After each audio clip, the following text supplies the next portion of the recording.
Director, Director of Education, Dr. K.C. Narayan Swamy, to address the gathering.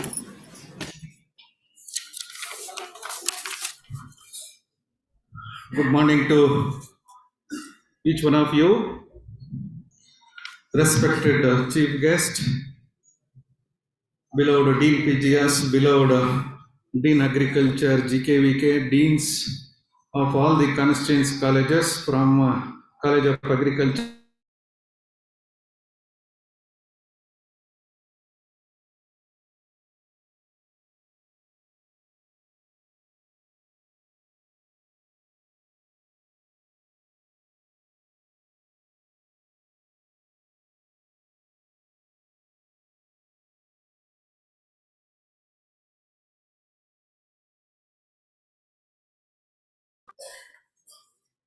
Once again, I welcome you all to this university. In fact, you know that the university, it was established in 1964.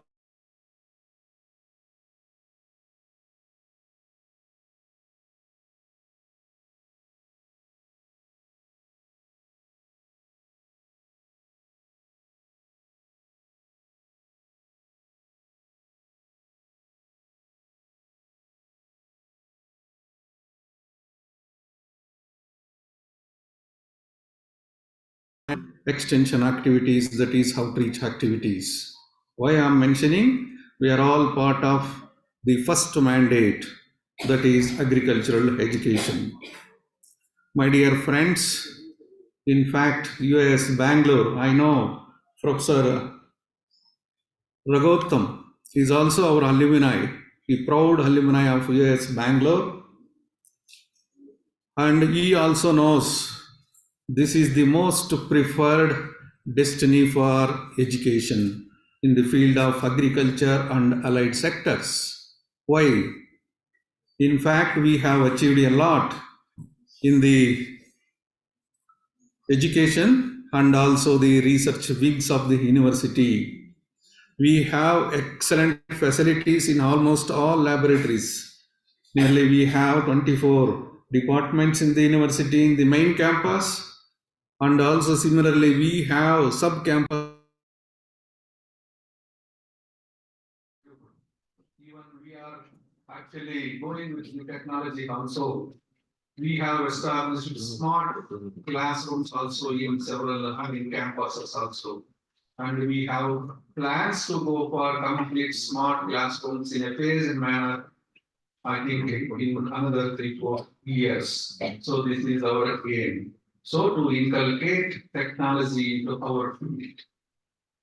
So my dear students, so in fact I would like to mention here, university is offering postgraduate degree programs in 26 disciplines, doctor degree programs in 70 disciplines.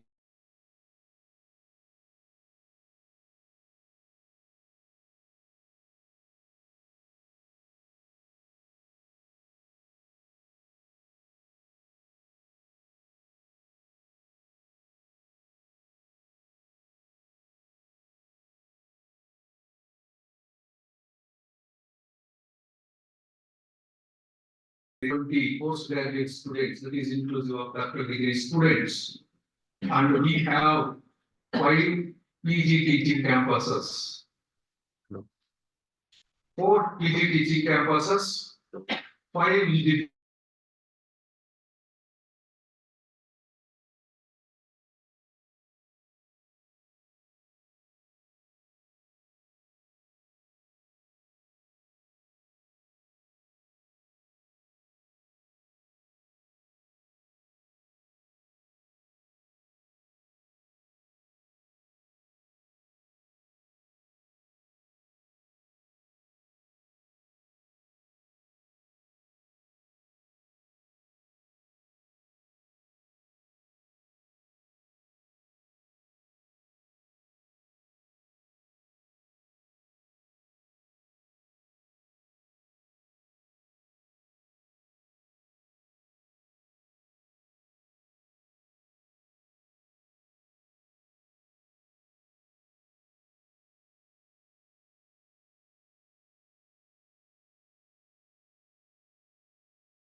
So only thing is, we have to practice it in a very, serious manner.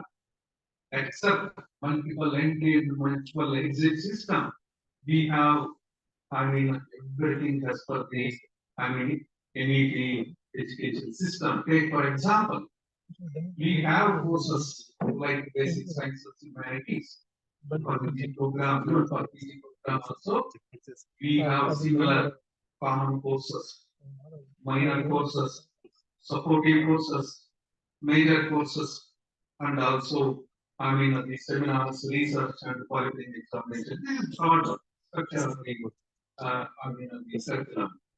So, in fact, so overall, that is integrated development of the student is given the utmost priority for, the education system. Equally, university is emphasizing the involvement of each students in the sports and other extracurricular activities also. Many students have excelled not only in the academics but also in sports and cultural activities, and they have brought laurels to the university and from also other campuses, particularly from Mandya campus. In fact, Mandya, that is the, the first outstation campus wherein we were introduced to the programs back in 7 8 years back.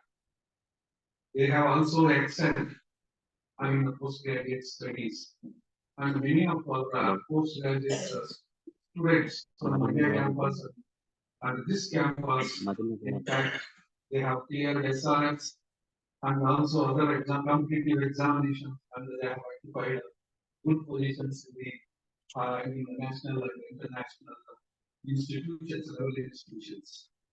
So, in fact, you have a bright future. In fact, see, except in a university and the TNU, nowhere you will find the equal facilities like this. Every year, we are adding the facilities, both infrastructure and the equipment. So we want to go along with the technology. So this is our aim. In fact, we as Bangalore was pioneering now, introducing the digital evaluation with 2016, 17. We have extended automation of the academic activities even to the program from past 1.5 to 2 years. In fact, Honorable Vice Chancellor has insisted for the calendar of events semester. From this semester onwards, we are going for the, the digitalization of calendar of events with respect to these programs. Suppose if you doesn't submit form number 1 within February, so we will take some serious action. So in this direction, I request all the heads of the department to convene the PG students meeting in the respective departments and ask them to shortlist their research topics within February 10th and allocate the PG students by February 15th, and you have to submit the form number 1, at least form number 1 by February 24. So these are the tentative calendars. So please, I maintain silence, no class talking. So this is a very serious issue. Why? After the implementation of broad subject matter area, that is ESMA recommendations by the university in the year 2022-23, we have given more emphasis for the research credit hours. 38 research credit hours, 27 MSc and 72 for post doctoral degree programs. You have less, in coursework, you have just 23 credit hours in doctoral degree program. You register for 10 to 12 in the first semester, next 11 to 10 or 11 to 12 credit hours in the second semester, and you have to go for registration of the research in the first semester itself. See, we will give special permission for all the people, actually the students during this time to go for a registration of 2 credits as a research. So in fact, tomorrow we have academic council meeting, we will take the approval. So immediately we will to the notification, we will introduce this one immediately. You have to register for 2 credits or 3 credits of research in first semester itself, so that you can formulate your advisory committee, formulate plan of work and also the program of research, and you can start actual research work from second semester onwards, wherein you will be registering nearly 15 to 16 credits of research. So just imagine 72 credit hours you have to spread over 6 semesters. You have to, do more research work, qualitative work, and publish.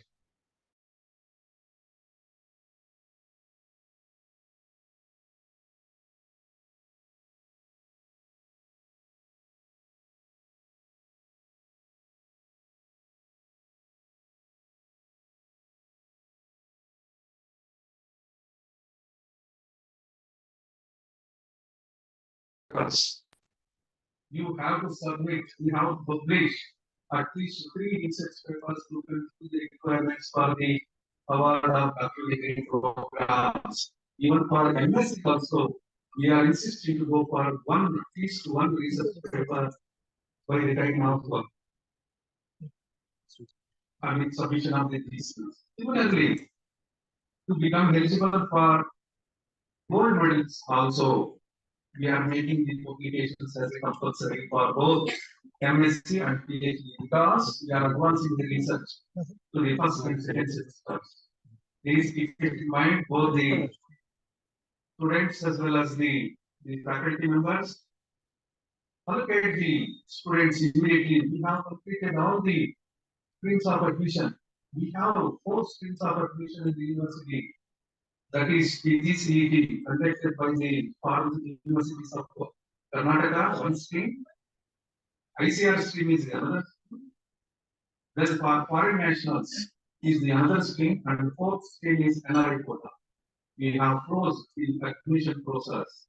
Now, the Directorate of Postgraduate Studies, they should immediately issue notification regarding the ID numbers, allocation of the ID numbers, and the HODs should call for a meeting immediately, and before 10th they should submit. They submit the topic, tentative topics, and also topics. When you are selecting a topic, also this is very important. It should be applicable. It should be applicable. The research should be extendable by other students. Please see that if the research work is done in a particular field for about 5 to 6 years, definitely you can come up with one technology. It can be patented, it can be commercialized. So other students, they can take it forward. So please keep this in mind and continue. So in fact, we have excellent resources in the library. Our library is rated as the topmost library among the SAU. We have 3 lakh resources, both in the physical form and also the electronic form. We have n number of the e-resources, and also theses have been digitalized, rare books have been digitalized on demand, so you can place the event and you can get it issued. As I told, as Honorable Vice Chancellor told, we are opening library up to 12 midnight, so you can make use of the facility. And also we have introduced one scheme for the PG students, earn while learn. So those students, PG students who are not getting any fellowship in the university, they can register in the library, they can work for about 3 hours in the evening, and they will get some, financial assistance. So this facility has also been created, and also the more hospitals are overcrowded nowadays. In fact, we have cubicles in the library. These are meant for study purpose by the doctoral students. Go and approach the librarian. So they will also allocate the cubicles in the library itself.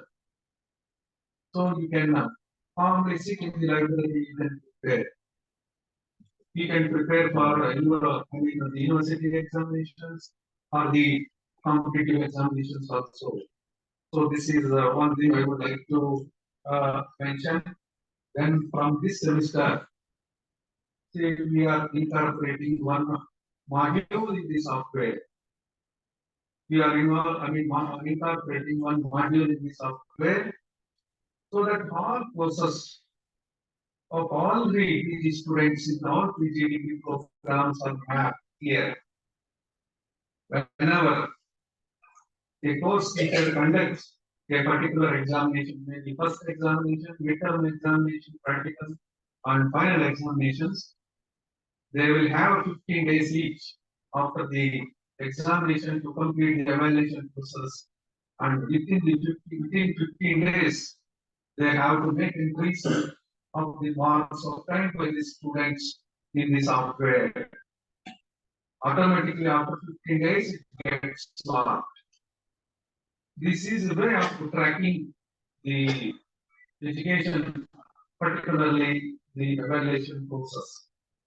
And also, so we can accordingly, we can guide the students appropriately. So this is the, the aim. And also, dear students, we have collaboration. We have collaboration with the national reputed universities, institutions, and also international universities and institutions. We have collaboration for sandwich programs.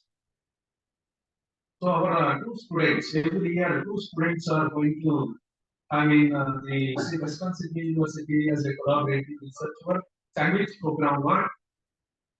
And so we have student exchange programs with Göttingen University and also Kassel University of Germany. And also we have collaboration for online tutoring from other these state universities. So make use of all these facilities.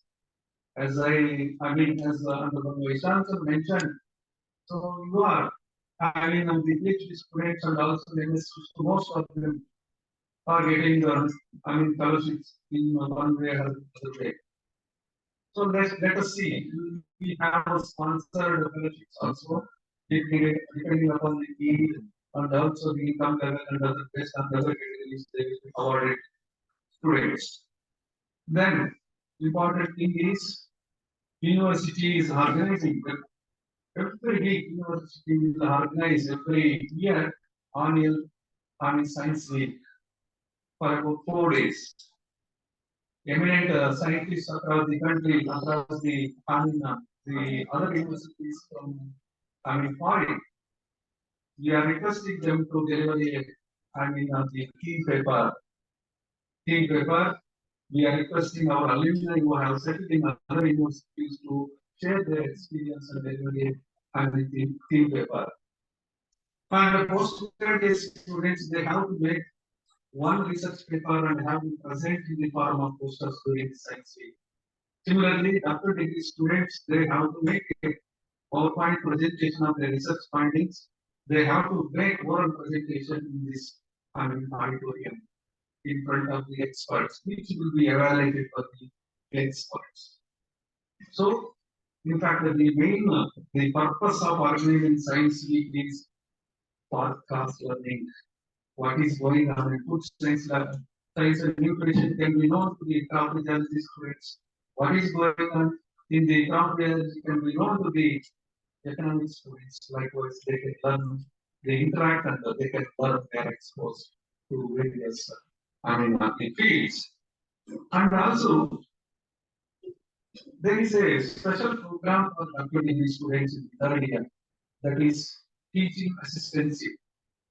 Invariably, you have to register for 2 credits each in the fifth and sixth semester, that is third year. You have to assist teachers in the department for conducting the practical classes for both UG and PG classes. This is a must. So you can learn teaching skills from the main teacher. So you are exposed to having the various situations so that you can perform better in your handling of the employee in other organization. So, in fact, I would like to say the last this thing impact. We are planning to introduce external examination system for PG also to bring in seriousness in the postgraduate studies. And also, we are planning to we are planning to introduce online thesis evaluation process. In fact, if teachers and the are there, their point is in this. So immediately we will introduce these reforms in the university. Then I would like to conclude my speech. Another 1 hour. So I would like to conclude my speech with saying, dear students, please perform, practice, publish, patent technology, otherwise you will perish. Without publication in the highly translated journals, there is no future for researchers. So with this, I thank the organizers for having given me an opportunity to share some few thoughts about the education in the university. I wish you all the best. Have a wonderful stay in the respective campuses. Have a wonderful stay in hostels. Please protect the university property. Respect everybody in the university, right from labor to dean or vice chancellor, because everybody is a part of this chain of education system. Okay, all the best. Thank you very much.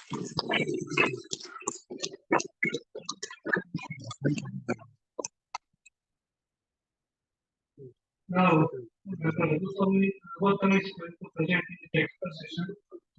And before that, we have another request of honor that Indri Prakash, Dean at the GKVT Bangalore. As you know, Dean at the Indri Prakash is a well-known scientist in international record. He has worked extensively on silicon, and in his career he has published many research papers who are in great peer-reviewed journals. He is also known as the silicon man among the science faculty. It is very important to give a talk.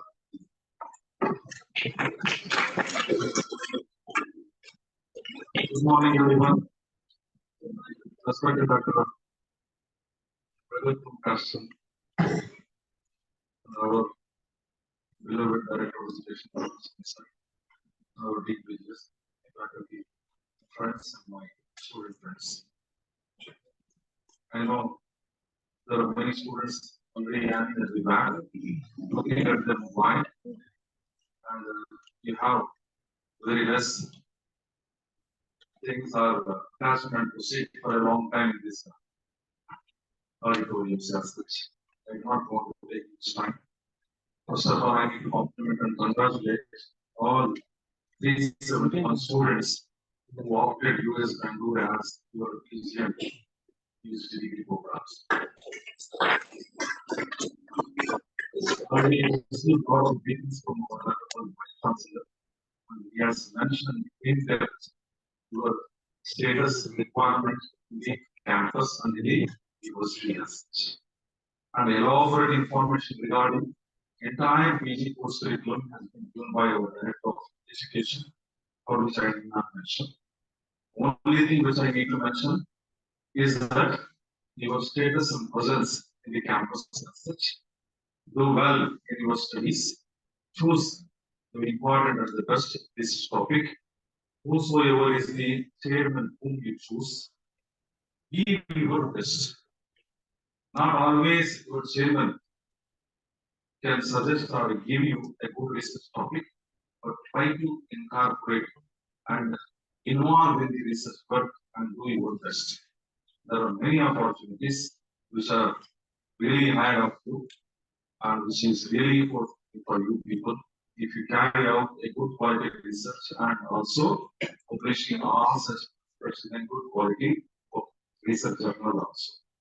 And as both of them mentioned in the beginning, that Gautam will be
I put our direct competition, who highlighted the university and stress of change.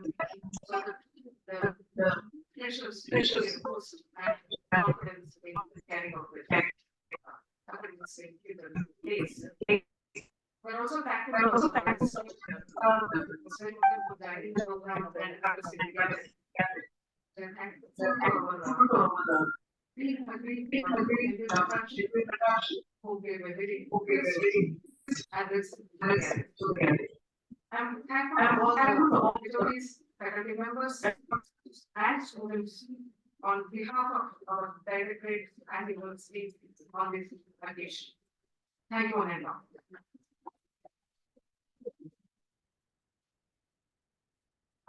Now there's a tea break for 15 minutes.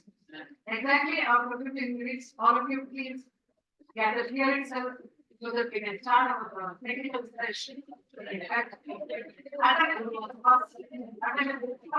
All of you please gather exactly after 15 minutes.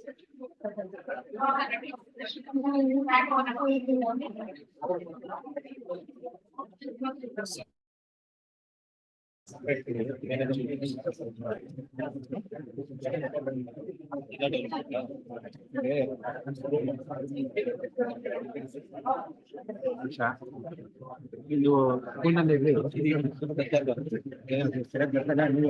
ಪೂರ್ಣದೇವಿ signal ನಾನು phone ಮಾಡ್ತೀನಿ ಮಗಳೇ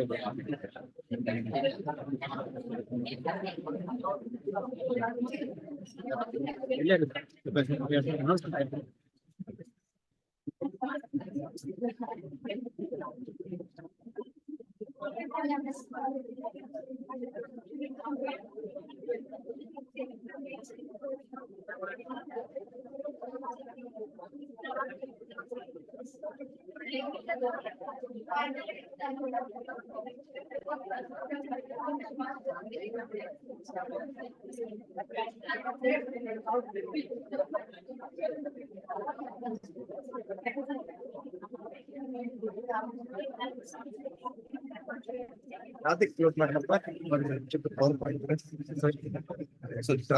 ಅದಕ್ಕೆ ಮಾಡ್ತಾರೆ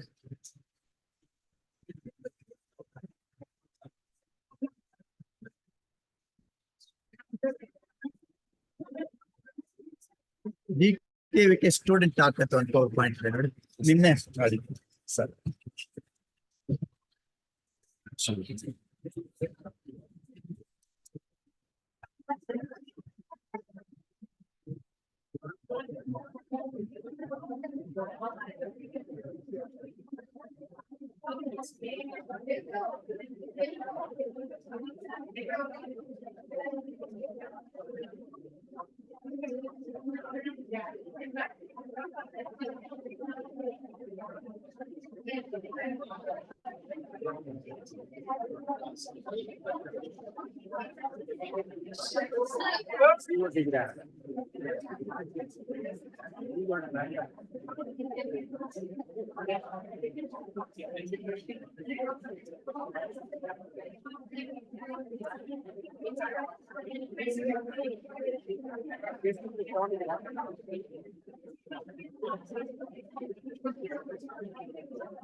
student presentation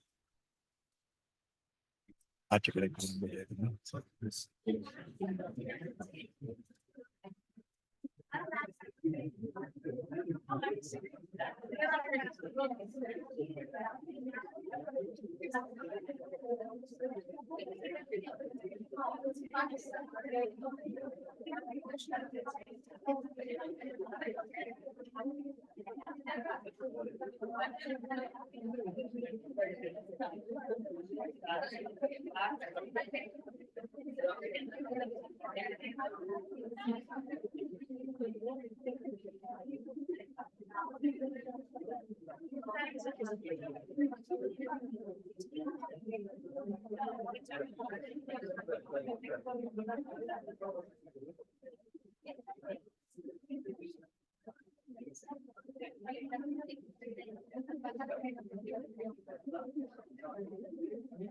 ನಿಮಗೆ power drawing ಮಾಡಿದ್ವಿ ಎಷ್ಟು ವಿಮೆ ಒಂದು ಕಾಪಿ ಅಲ್ಲೇ ಮಾಡ್ಕೊಳ್ಳಿ sir.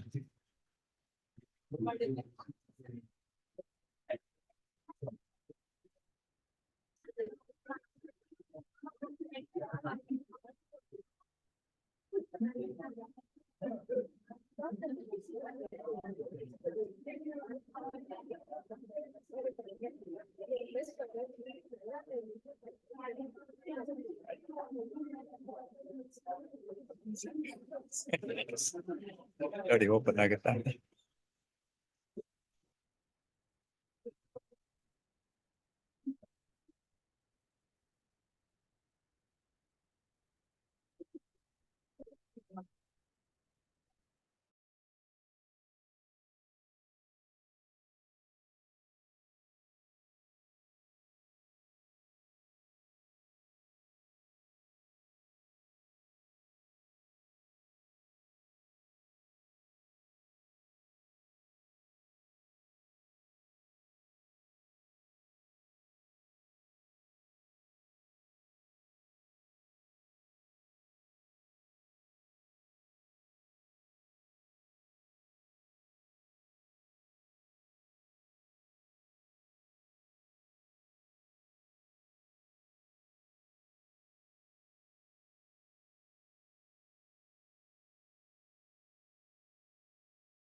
starts. Of course, Professor K. Bhagavatam, Professor from Gandhi University, USA, he is going to deliver the options and opportunities in higher education in agricultural sciences.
You are not compatible in Windows.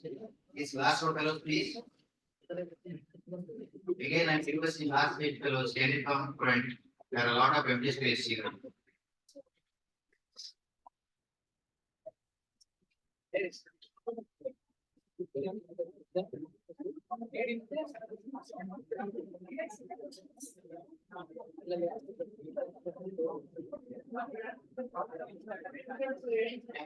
you for responding to your call.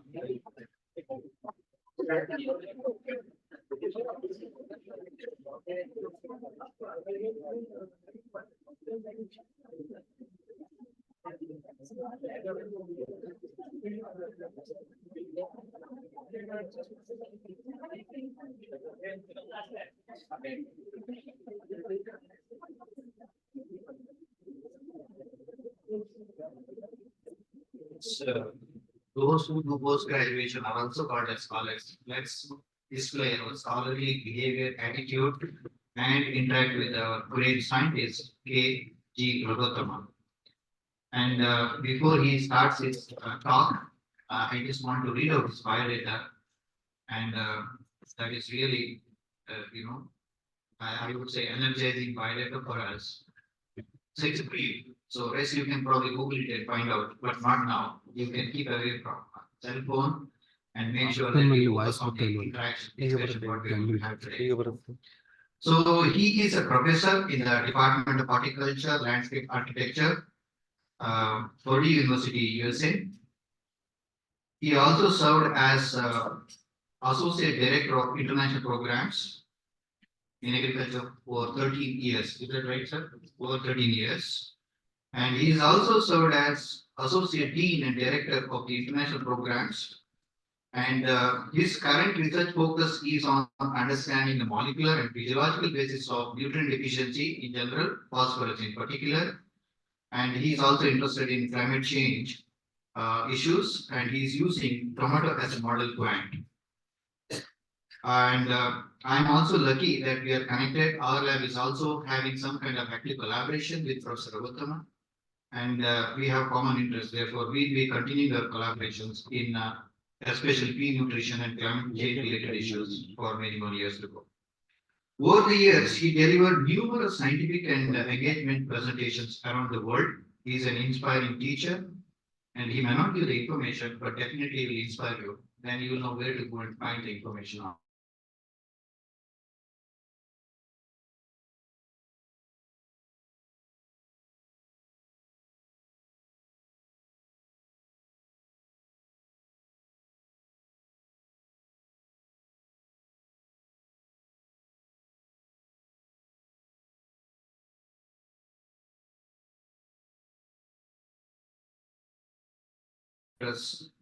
For peanut, there is a program called CRSP, and a member of multi National Agriculture Research Development Group, and just to mention a few here. So I just want to tell you that he is one of the accomplished scientists, and he was elected as University Faculty Fellow at the Purdue University. And he also teaches two courses for undergrads as well as for postgrad students. The good news is that, as already our Director of Education and others mentioned, that he is a proud alumnus of our university. He joined his campus in 1972 when the campus was started, obtained a master's degree in 1979. Then he moved to USA, and he did PhD in the Department of Horticulture and Landscape Agriculture, Washington State University in the year 1987. And he did subsequently postdoctoral research at Purdue University in the Department of Horticulture and Landscape Architecture. Well, as I mentioned, after his PhD and postdoctoral research, he started serving as a teacher, assistant professor, then associate professor at Purdue University. And then, of course, he became a director, international programs in agriculture at Purdue University, and interim associate dean, and many more positions like that. As our dean already mentioned, he was instrumental in many international programs, especially funded by United States Department of Agriculture or USAID sponsored programs, especially for farmers to farmers project and higher education projects for education in India, McKnight Foundation projects, and to list a few. You will probably hear some of them later, or you might find them in the Google. So as we just now mentioned, he is instrumental in connecting US Bangalore to Afghan students. So Afghan higher education efforts of Purdue University, he coordinated that as a coordinator and training many Afghan students, and they're really thankful to him. And we know that in the initial phases of their education, they were having difficult time, and Professor Gautam handholded those students and made sure that they acquire the knowledge that is required, and of course get connected to US Bangalore. So, well, there are many more honors and awards, and I don't want to mention everything. As I mentioned, he has, traveled, and he has patents to his credit. And interestingly, he has more than 13,500 plus citations. You know what is this citation? And we will also hear about some index of scientists that is called H index. This H index is 47 plus. This is little bit, maybe a month old or a year old information what I have, but then that's how it is. So I'm very happy to say that he is also with us as an adjunct professor. Now he is on sabbatical. Last year he was here. This year he spent 6 months with me and in the Department of Horticulture, Srinivasappa. So we are doing collaborative activities, and we will be continuing this activity. And all our students, I mean your seniors, are highly benefited with this interaction. He constantly interacts with everybody. And this talk today, what you're going to develop or deliver is options and opportunities created by us for your benefit. Right? We request you to talk on this line. So make use of the opportunity. It is not one-way traffic. Professor Gautam wants two-way traffic. You can talk and extract information, whatever it is there. As an agriculture graduates and scientists, we have to harvest. So let's harvest knowledge. So over to you, sir.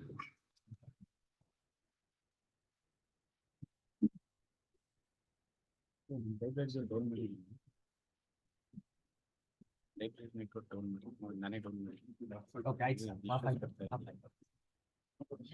you very much. Really, it's a great honor to be here, particularly with the students. That's really an honor to be with the students. And also, I would like to thank all the higher officials, Vice Chancellor,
in 71 will not become professors, I guarantee you.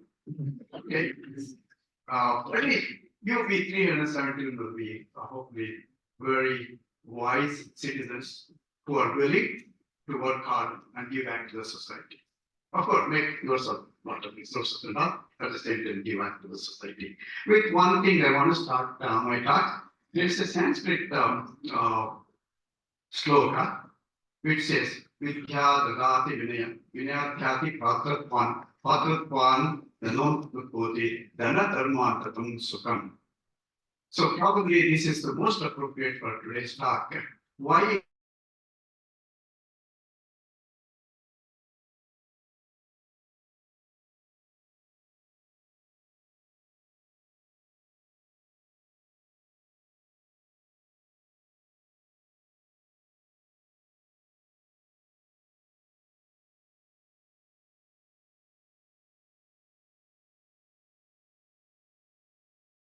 we share with others? Okay. That by sharing the resources, we find joy and happiness in our life. Okay. If we keep everything to ourselves, it will not be joyous. I know you're a young guy. I was at your age. Making money was the most important thing because we can buy a lot of things, all kinds of things. But as you grow old, when you assimilate, assume, collect money, you see the joy of giving. Okay. There's no other joy than joy of giving to others. It will be joy of giving the money to others, joy of sharing your knowledge, your time, your wisdom. So don't think sharing doesn't mean only giving money. Okay, that's what dharma means. Doesn't mean just giving money to others. Okay? There are a lot of things associated with that particular word dharma. That is the fundamental concept of Hinduism. So that's all based on the knowledge. Okay, that is why we are not here. With this one, let me start my talk. Please let me have the first Yes. Yes, sir. Okay, I don't know why you're all here. Because I didn't know why I was here at the time in 1973. Okay, or maybe some of you are really interested in research and discovery. That's whatever be the reason, you got excited and inspired and you want to be here. Make that difference. Make that discovery. People will respect you and you make the difference for others. That's no problem. And most of us, you want a good job, higher degree, University of Agricultural Sciences is a highly ranked university, and then you heard from your friends, if you go get that MSc or PhD, your life will be better, you get a bigger job and your company starts. And you look at the people who went through this university and had very prosperous life career. Okay, I want to come here to get a better job and make my life better. Okay, in some places, you hear from your parents, maybe may not be here.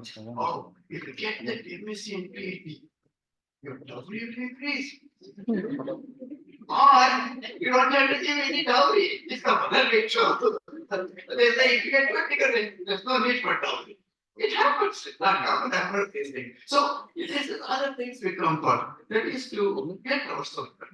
Okay, and the third may be not finding the job you wanted. You finished a BSc and a graduate, you said, oh, I don't like anything I'm getting, it's okay, other things.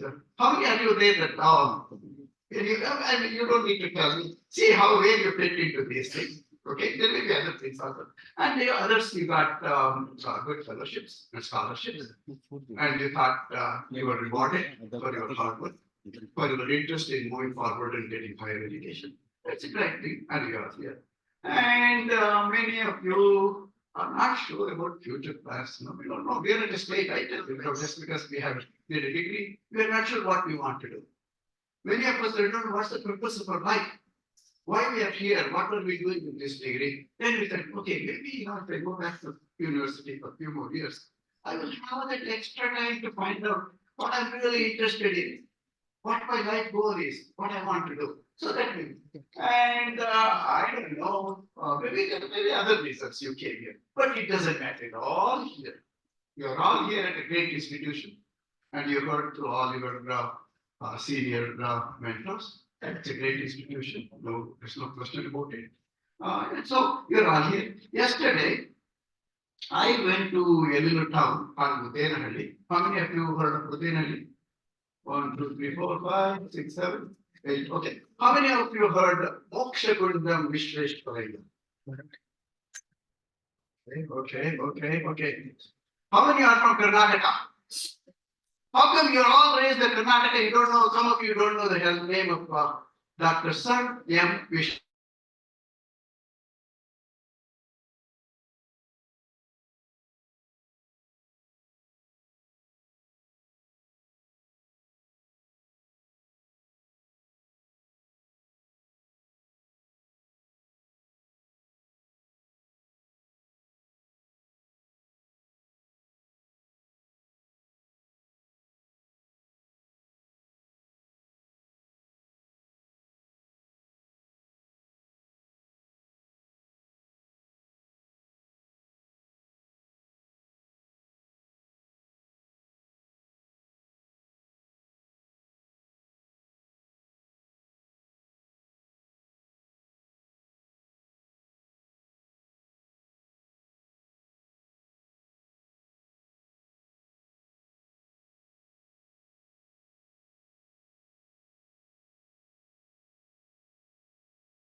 It's existing, okay, that's not going to go away. This will not be solved by others, it's only solved by you.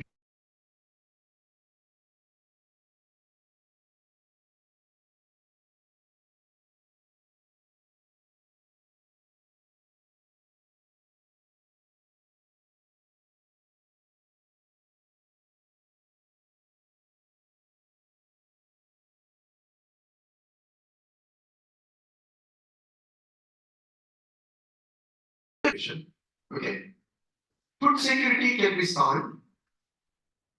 Okay, but the nutrition insecurity is a very, very big problem we are facing. So you can see, you heard from the news, and when you go to the doctors and all the social media, WhatsApp and all kinds of things, what they say, increasing number of childhood diabetes, okay, obesity, iron deficiency. We had a project as a part of one of the USAID project in this university. When we went to the villages, you can see the anemia, okay, iron deficiency. So there's a significant problem of nutritional security, okay, not only food security, nutrition security. Please keep that in mind. That's what makes the population weak. One day we can get enough calories, but if only calories are provided, we really have a problem. We have zinc deficiency problem, we have iron deficiency problem. Can you believe that India, where the sun shines almost majority of the time, we have vitamin D problem? It's unbelievable. Because most of us sitting in front of computers, holding our phones, not trying to take time to go at least half hour, 30 or 40 minutes outside in the sun. Okay, so it's that's what happened. So there's a knowledge gap and also nutritional gap is there. Please make sure that when you address this, but what I'm trying to do is to give you a global picture. I'm not worried about what courses you're going to take. You'll be taking it. What guides you'll select, you will be selecting it. But think of these big pictures and see what you're going to frame your research. How does that fit into this big picture? Okay, this is the real reality. What you do is going to serve you, but it's the real challenge we are facing. And then we have the food safety issue. Okay, we go to the wedding, we go to go and eat, they will call me for other function, we eat. Next day, we'll call our teacher or the work, let's say we cannot come. Because we can't get out of the bathroom. Okay, the food safety is a very important thing. You must have been hearing that one over and again. All of us are experienced one time or other this food safety issue. Okay, so who is going to take care of the food safety? And you recently heard or read the news in the newspaper telling the level of highly toxic heavy metals in vegetables sold in Bangalore. How many of you read that report? The newspaper came. Okay, that surprises me because everywhere. To me, I thought it's everywhere. So what the news report said that was particularly the leafy vegetables and other vegetables which were sold in all across the city of Bangalore, not necessarily in one particular place. Okay, when they looked at, examined, analyzed the different metal content, they found high levels of cadmium, mercury, okay, and other heavy metals, which are way above the level recommended by World Health Organization and also Indian Health Organization to be conducing or growth of human body. Okay. So who is responsible for it? What role we play as the agricultural researchers, farmers, we all have a role in it. It's not we may not be directly responsible for it, but we have to share shoulders of responsibility in educating the farmers on what to use, how to use it properly. Maybe it's a combination of sewage water. It's so easy to use the water or washing the vegetable properly. Farmers know how to grow the food. We don't need to teach them how to grow the meat. Okay, they will teach us. When you go for your, you all get back to that rural experiences, right? Did you teach them or you learned from them? Aha, that's the reason why they trick you to go there Oh, you got college degrees, all you got, all this special knowledge that you taught in the class, you go and teach them. When you go there first day itself, okay, so sorry, then I know there are a lot of out of state students. Sometimes I may be using some. ನೀವು ಇದಕ್ಕೆ phrases, ಹಾಕೊಂಡಿದ್ದೀರಾ? okay? Please, ಯಾಕಂದ್ರೆ ಇದರಲ್ಲಿ power ಅಂತ. Okay. So we learned a lot. So that means the farmers know how to grow the crops. Okay, but they don't know how to make money out of the crop. Sometimes they don't know how battery ಇಲ್ಲ ಅದು down they ಆಗಿದೆ. know, whatever may be the reason, social pressure, nothing, they may not be able to take that material grown in a very nice way in the soil on the plant, okay? From the time if you want to get the produce from the farmer's field, they're highest quality. There will not be much contamination or anything unless something came from the soil, okay? Or something, so that food safety is very good. Food safety comes in multiple ways. One, after harvest, by not properly washing another thing. Another thing is using improper pesticides. When you went to this rural training, did the farmers tell you that we are using the same chemical, which were very good for rice, also for the vegetables and other things? Yes or no? Yes, no? Yes. So what did you guys tell them? Yeah, probably you explained to them the how.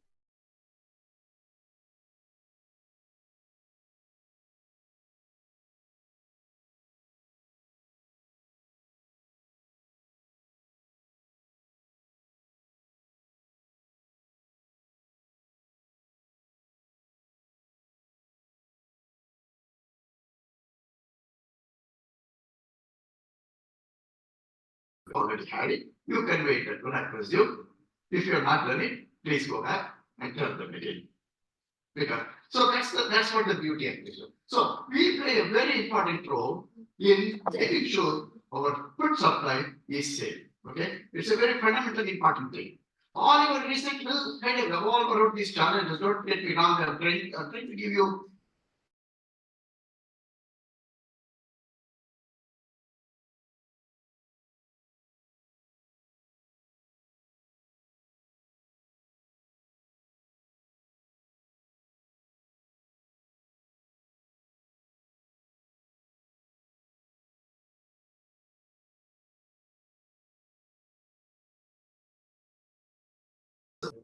Those resources which are available, they are getting contaminated due to many other activities which we as human beings are doing. Okay, this is a very big problem because it is the natural resources diminishing, but we need to double our food production to meet the food needs and the fiber needs of the future population. That means if we do not take care of this one, my grandchildren, your children.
Getting out of taking money, that's a different question.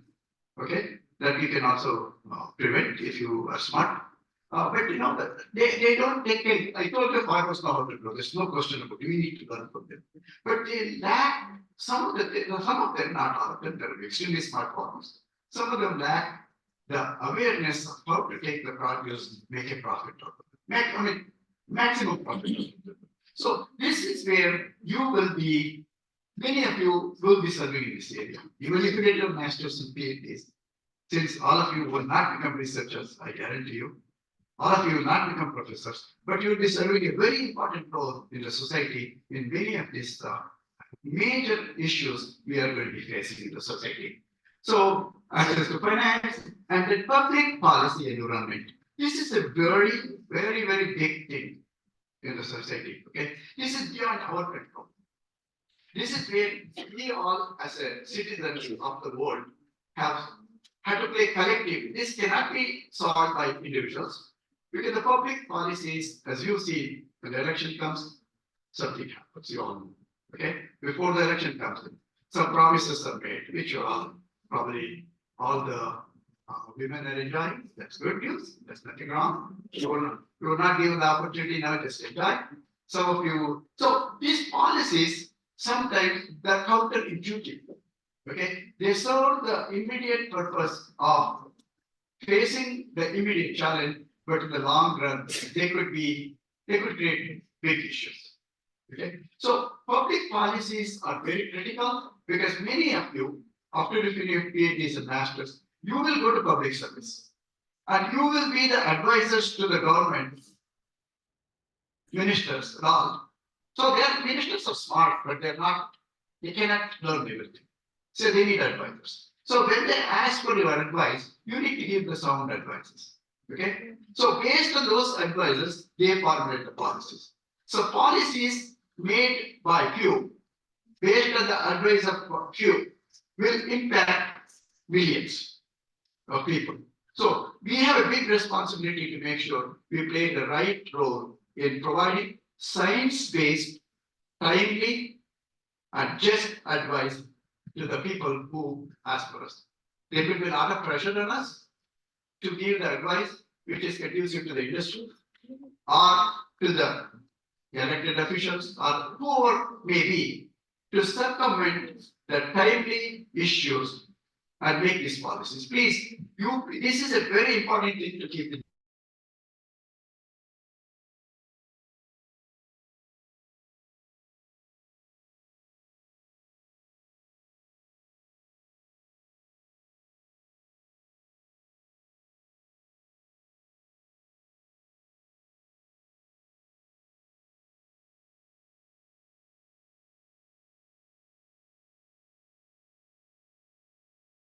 Of the nation, the government, public policies may not allow us to use those techniques and the tools to the benefit of the greater society. So we have a very greater role to play. So these are and one of the most important things we are going to face as human beings is the climate change. Okay, climate change is real. It is happening. It's continuing to happen. It's not new. Don't get me wrong. Climate change is happening ever since the Earth came to existence. It's not new. What is happening? Why are we talking about climate change all of a sudden? Anyone has an answer? Why are we talking? Climate change is happening. Okay. When we came to the planet, it's continuously changing. Why are all of a sudden we are talking about climate change? Anyone? What is happening is the climate change is a natural process. It keeps on happening.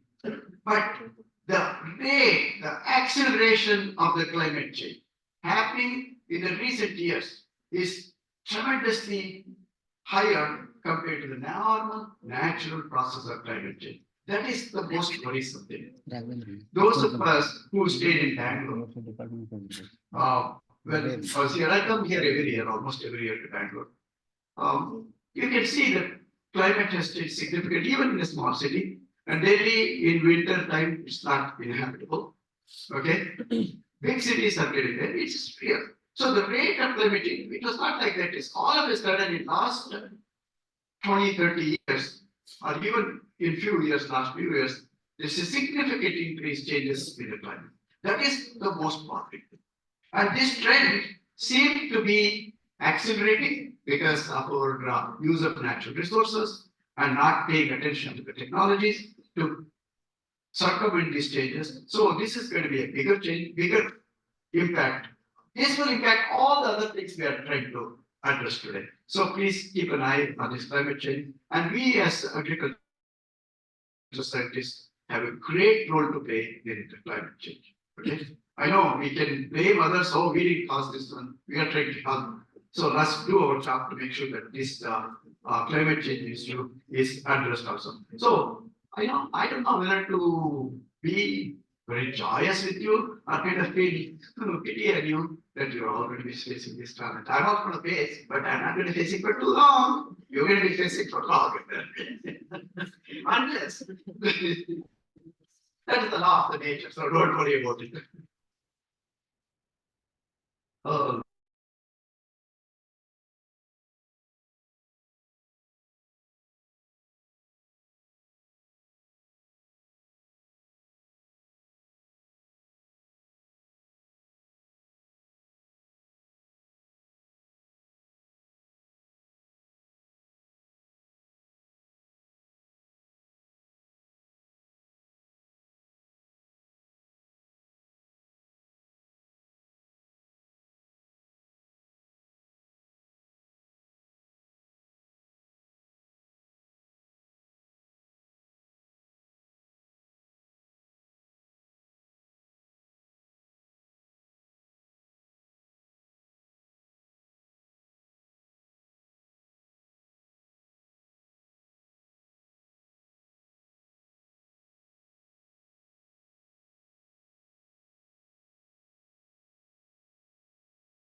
happening between Egypt and Ethiopia, India and Bangladesh, India and Pakistan for sure, China, everywhere you look around the world, the fight will be in the future will be for the water resources.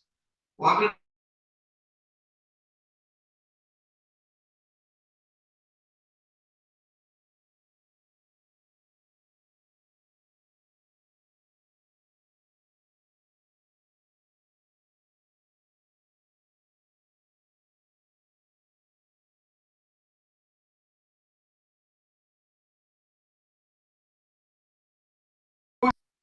yeah.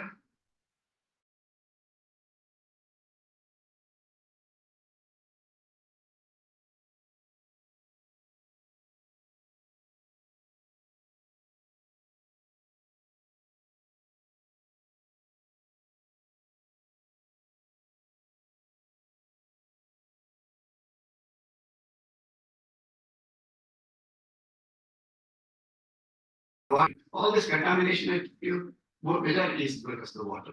All the food pollution coming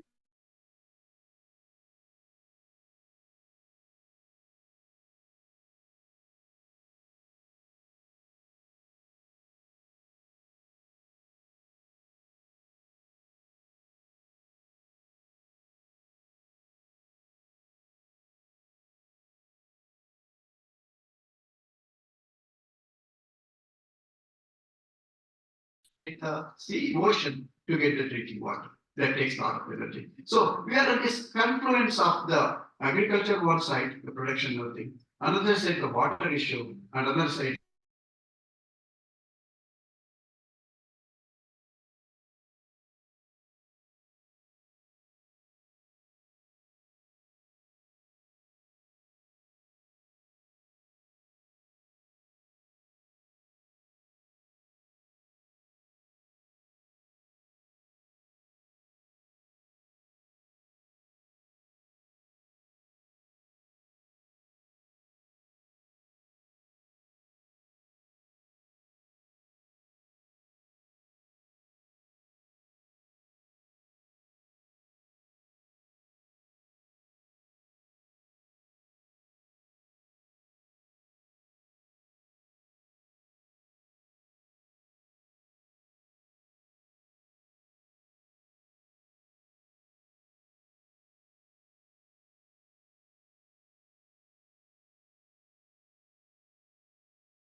I'm going to remove 50% of the leaves.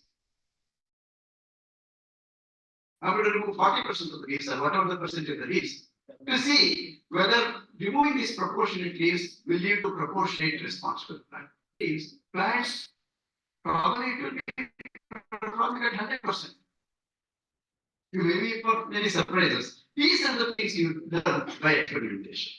The logic says, okay, 100% of the leaves will give you 100% of the yield. If I remove the 50% of the leaves of the plant will give 50% of the yield. Simple logic, right? Hypothesis itself. Okay, because it's logical, okay, 100, 50 will be 50. But in reality, it may not be true because the life is very complex. Okay, maybe 50% of the leaves that plant has may get a better opportunity to expose itself to the light. Okay, and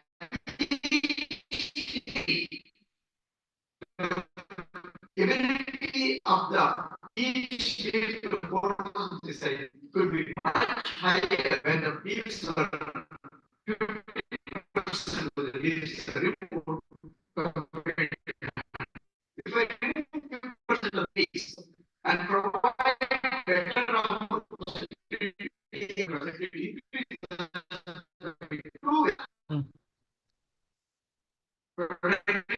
it is not the other way.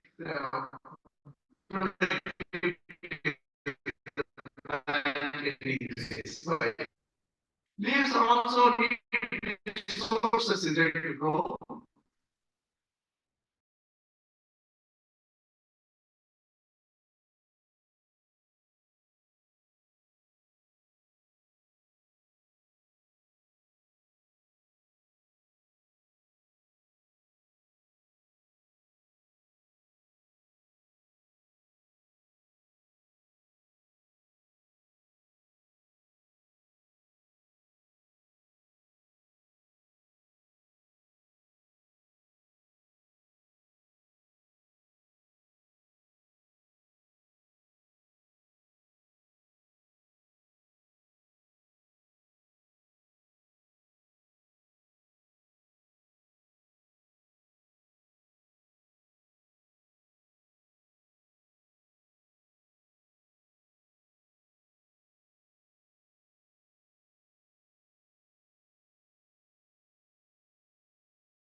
Ask stupid questions. There's no question is stupid. Okay? Answers could be stupid. Answers could be insufficient, inadequate. But the questions are never stupid. Okay? Unless you want to create some problem, if you any genuine question is not stupid, please, you don't need to ask the question to anyone. You can ask the question to yourself. Ask the question, why it's happening? In my experiment, I did this one, I'm observing this, why this is happening. Okay. So if you can find the answer, go reach out to others. If you're genuinely, honestly experiments, you made a real sincere observation. I don't think the professor will disrespect you. It's understandable, we may not be knowing all the knowledge. Sure. When I was a student like you, I didn't have all the knowledge. Even today, I don't have that knowledge. Okay. It may be more than you because the age and the bashful in asking the question based on the observation. You don't have to go simply ask the question without doing the homework. Once you do your homework, find out the reason why it's happening. This is a very important thing you need to learn. This the same concept also applies to all aspects of life. Okay, you read news as that happened. You know, if you go there, do something. When you come back home, there will be a pot of gold in your house. You do believe it, right? There are stories like that. And where and see if you see people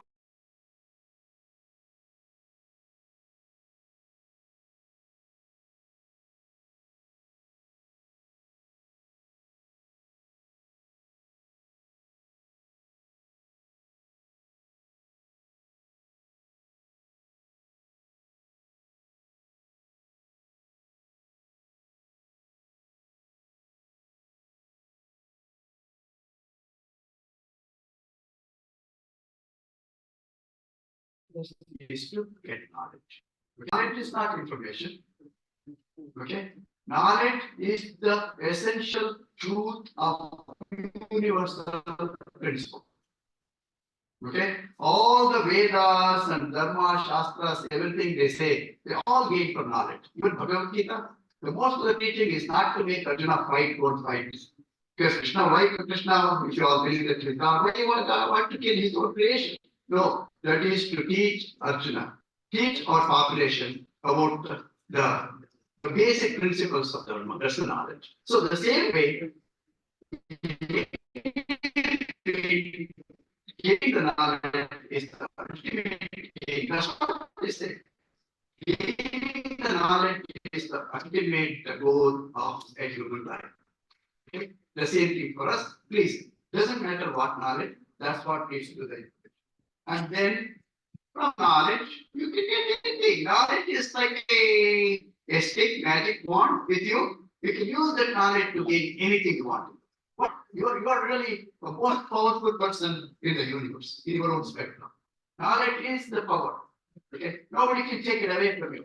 So make sure before you leave this university system, before you go into the jungle of job, and all kinds of miserable things, you're going to face them conflict.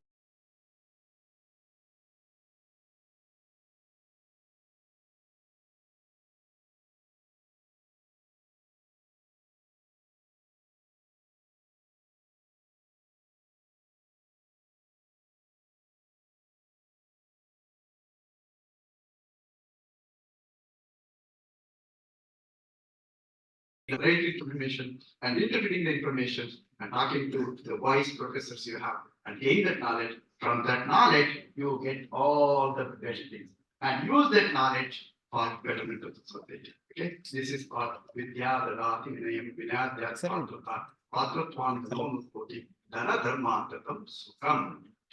Okay, is that clear? That's what I told you. I told you the beginning of the talk about up to now.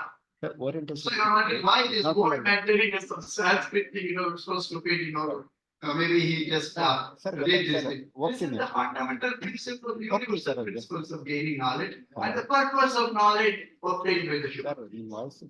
Okay? This is for our own good and mostly for the public. That is the whole purpose of human acting, right?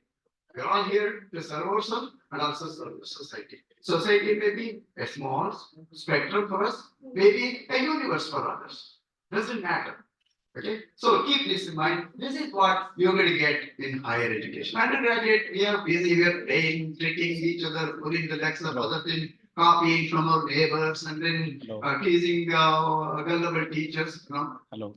Playing tricks and all that. Fine, that's a stage in our paper. But now we are at a very serious phase of acquisition of knowledge. That's what postgraduate education. Then the next slide, please. Okay, these are some of the things you have to pay attention during your future, all through your life. But it begins at this place, at this juncture here. We did all the playing games and everything undergraduate. We had good time. We missed the classes, went to the morning shows, which we used to do. I don't know whether you guys, it's too far now for you. We all stayed in the hospital. Okay, so we did all that. We didn't do anything different than, you are not doing anything different than what we did. Okay, that's fine. That's okay. I'm glad that you tried all those things we all have here in the higher education. That means we also did something right. Now, what we need to develop in the next few years to get to that phase of knowledge and making sure that knowledge is useful to the society is these are the things which you're going to be learning here. Creativity. Okay? In everything you do, be creative. Thinking, be creative. Doing the experiment, be creative. Asking the question also, be creative. Okay? Interpreting the data also, be creative. Keep that creativity. Creativity is a gift given to us by the nature or whomever you believe, doesn't matter from us or by our parents. So use that inherent gift we human beings have. Other animals don't have it. Maybe monkeys have some little bit how to be creative in taking the banana away from us. Okay, they may scare us or draw us or something. but they do not have much capacity. We have, human beings, have this creative instinct. Use that creativity to make sure you get that. That's very important thing. You practice it, you learn it, you learn the ways how to bring this creativity. It is inherent, creativity is inherent, but universities will bring that out and make sure you bring that out during this stage at the university. And continue that. Another one is critical thinking. Critical thinking is a very important thing. Don't believe everything I tell you. I'm telling all this, I'm telling you from this years. That's the me. Who knows, I'm telling all the truth, I'm trying to tell all the nonsense thing. But you have to be critically thinking. This man is telling all this. He said, he told about this experiment, 50% leaf and other things. No, is it true? Is it possible? Maybe the stems are green, maybe if you take away all the leaves, stems may turn green. And the stems may start to photosynthesize and increase the productivity. It may be a silly idea, but it's a creative way of looking. There are C4 plants. They don't have leaves. There are examples of it. Your professors will tell you, there are no leaves. I mean, actually, photosynthesis leaves are there. Stems have modified into take the function of the leaves. So this is what you will be thinking. Okay, you will be thinking creative. Any aspect any question you think. If you learn, if you see the rabbit has 4 legs and 1 tail, that's fine. There may be rabbits, who knows? Or the rabbits have all rabbits are white color. Why white color? It could be others also. Okay. So everywhere think of creativity, critical thinking is very important. This is more important in analyzing the data. Okay, and also analyzing the fundamental problems and the issues. Some people may say that this is the way things should be. Okay, but by critical thinking, we can start to ask the right question and challenge the current premise under which we agreed to do certain things. Only by critical thinking we can develop new ways of doing things. Okay, otherwise everyone will be doing the same thing. Next one, very important things you will be doing, which is more important than all the experiments and the research and the thesis you write, are communication. There are 2 components of communication. One is the written communication. It doesn't matter whether you write the computer, chat, and whatsoever. Verbal communication and written communication. Okay, and that the scientific communication you do, if you do properly scientific communication, those 2 components of written and oral will be coming together. Okay, think of your presentation, the seminars and all you give here. Think of all the things you write for the projects and other things as a part of developing this lifelong serving aspect, which is very critical for the future. That is communication, creative writing and communication. And next one is collaboration. Okay, so don't be selfish in everything. Don't be greedy that you want to get everything for yourself. You want to keep yourself. You want to get all the great pride and all. There are not many people in this world who can say, I did everything or I did this one. Everyone is building their life on the footsteps of others. Okay, one brick higher. People who came before you build certain level. You are building one level. Other people will climb on that one and move on. Okay, so this collaboration is very critical. And you know I told you all the problems you're facing, even in agriculture, is very complex. Okay, it's not simple. It takes multitude of expertise coming from multiple directions. Okay, like even food safety, you need a pathologist, you need a horticulture person, you need a water person, you need a person who could show the engineering person. Okay, and you need the marketing. So just a simple food safety issue. So please, and we as since every one of our field, any field you take, it is expanding, the knowledge base is expanding, and there's no way we can become experts in every bigger aspect of the field. So we need to collaborate and learn that spirit of collaboration when you are in the university. This will not come, collaboration is very hard. I think I'm smarter than you. Why should I work with you? Because I have to share some of my effort, some of my fortune, some of my data with you. I don't want to do it. But let me learn to a very limited way, but if I work with you, together you bring your strength, I'll bring my strength. My strength may be good in some aspect. And every human being, I said, they are born with knowledge. Only thing it has to come from outside. So maybe this through this collaboration, it will be collaboration is never 1+1. Collaboration always more than 2. Okay, that is the fundamental principle of collaboration. Please develop collaborations. Collaboration not with your own partner in the lab, maybe go outside other lab.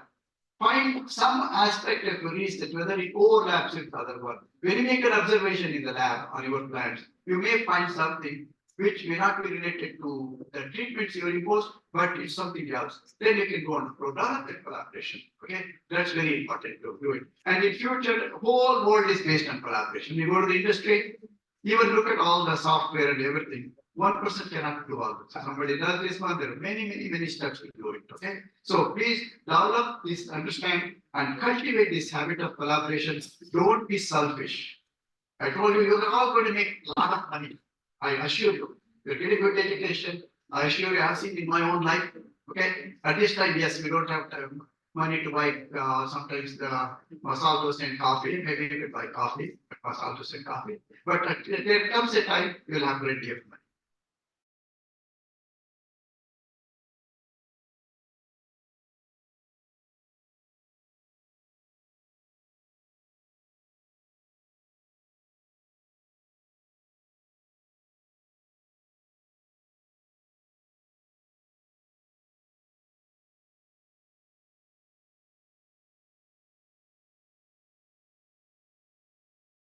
You heard that one, it's not my word. Everybody says life is a great teacher. Even today, I'm not telling you, I have been teaching this course, tropical horticulture and plant nutrition for last, I don't know, so many years. I can do it. If you want me to, I can do it.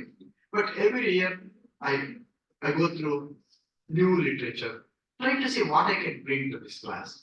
Okay, what more? One new thing I can add.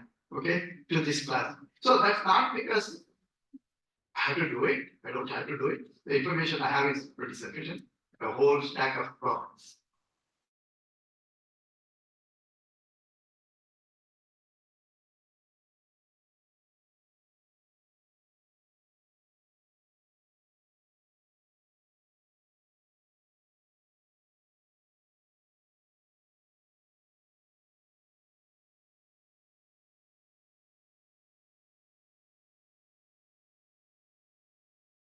The parents have taught you, Guru Brahma, Guru, whatever the words were. Okay, you think about it. When you see, and you try to, we don't do it. That is so mechanical. We can do that one.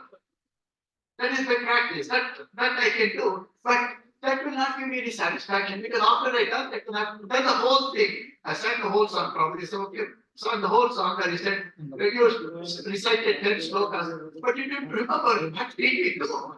Because it's mechanically happening because the knowledge we already gained. But that's not going to take us to the next level.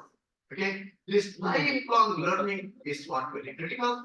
This will it will make me happy. I'm doing all this thing for my own selfish interest. It's not, of course, it will benefit others. If I don't get benefit from the action I'm doing, how can I expect my action to be expected? Okay, you're not going to get extra benefit from my teaching if I don't gain that extra little bit of extra knowledge, and I'm so proud of it. I want to go in front of the students and share that. Okay, with the whole things are okay. I can recite like a chanting Guru Brahma, no problem. I don't have to worry that automatically will come. Once I start Guru, it ends. Okay? But that's not. So that is the part. And also, lifelong learning is very important. You all know we're all going to live longer. You guys probably will be hitting hundreds. If you take good care of your health and nutrition, you'll be hitting hundreds. But what is the biggest problem the old people will have? As we grow old, what are you hearing from everyone? All families have these issues. Which one? Sorry, I'm getting old. A little louder. Okay. Mental issues, right? Alzheimer's, dementia, all kinds of things. I know, I'm sure that many families, some of the people who are elderly, they're kind of losing themselves. Is it true? Anyone doesn't know about dementia and Alzheimer's and some of the mental issues that are faced by someone you know in your families or surrounding? Anyone who don't know? See, that is the reason when we live longer, you we all get to that stage. Okay. Earlier, people used to die early, these all issues were not coming to the forefront. So the only way to avoid those kind of issues is lifelong learning, keeping our mind active. Our mind has to do exercise all the time. If it's not active, you start to lose the cells, memory cells. Once you start to lose the memory cells, all these amyloid things, everything start to accumulate and other things. So lifelong learning, those people who are actively learning in their life, whether it's music or singing or digging a hole in the ground, doing the farming in the factory, learning new things, keep their mind active. That active learning is very important. That is very critical, not only for our profession, to making ourselves very efficient, and also for our own lives. Okay, it's very critical. And in addition to that one, good health, that is a part of agriculture, and exercise, it's a very important thing. Okay, keep all those things in control. Your gyms, everything. Start learning some really good lifelong sustaining practices during this process. Okay, and cooperative leadership already spoke to you. Next sentence. Okay, you may be thinking all these guys is boring, old man is talking about all these nonsense things, which are not particular to us. We come here with great degrees and we want to see what opportunities are there, where we can go, what we can conquer, whom we can win over. Okay, so there are plenty of them. If you gain all the knowledge, there are plenty of opportunities. It's up to you to how to use it. It may happen immediately after you finish, or during the process of your studies, it may happen, or it may take some time. Don't lose the hope. If you are desirous of gaining higher level, you will get it. So what are the opportunities? Higher education, you can move from here, those masters who got it, they can go for a PhD somewhere else. Those who got PhD, you can go for postdoctoral experience, and you can go to overseas training. There are opportunities, but not that they won't guarantee that all the 371 will be getting all those things. Some of you will get it if you are focusing on that one. And then research experience, you can gain the research experience outside the campus, okay, during the campus. And collaborations, you can build fruitful collaborations for your future. And then scientific exchange, as your administrators already described you, needs described you, there are opportunities within the campus and other ways. And then joint research. You can do your research with the industry, with other university, with other labs. So all these opportunities are there for you during this process. This is also international opportunities. So there are many places, if you pay attention to some of the announcement, talk to your seniors and to your professors, they will tell you these are the opportunities to apply for. Okay, there are European opportunities, there's Australian opportunity, there's a giant India, Japan, giant India, Israel, giant India, US, Canada. There are many opportunities. You have to search for it. Okay, so if you're curious of international opportunities, please pay attention from the beginning. Start establishing some relationship with the people who are outside. So it is very common for us to receive the ask questions from outside. So if we are in a position to find an opportunity to help them, so it is very common. Don't hesitate. So these are some of the international opportunities you can get as a part of studying here. Next slide, please. Okay, this is the few examples of emerging and impactful research topics. This is a broader context I'm trying to list. I'm not going to read it. It will take a couple of minutes to read that one while I drink some water.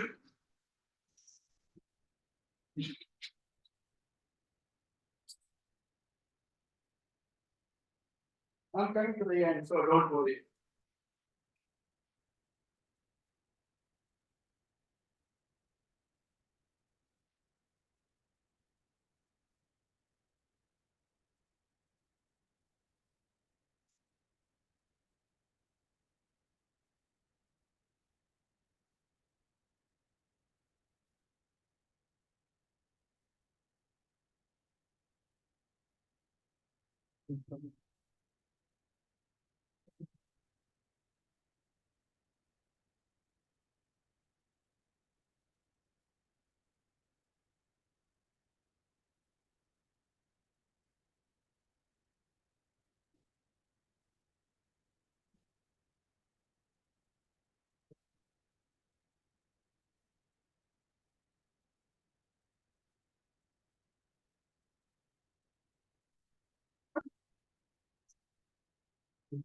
Okay, since you're all fast readers, because I know you can look at the message just like that and get everything. I've seen young people, they're so smart.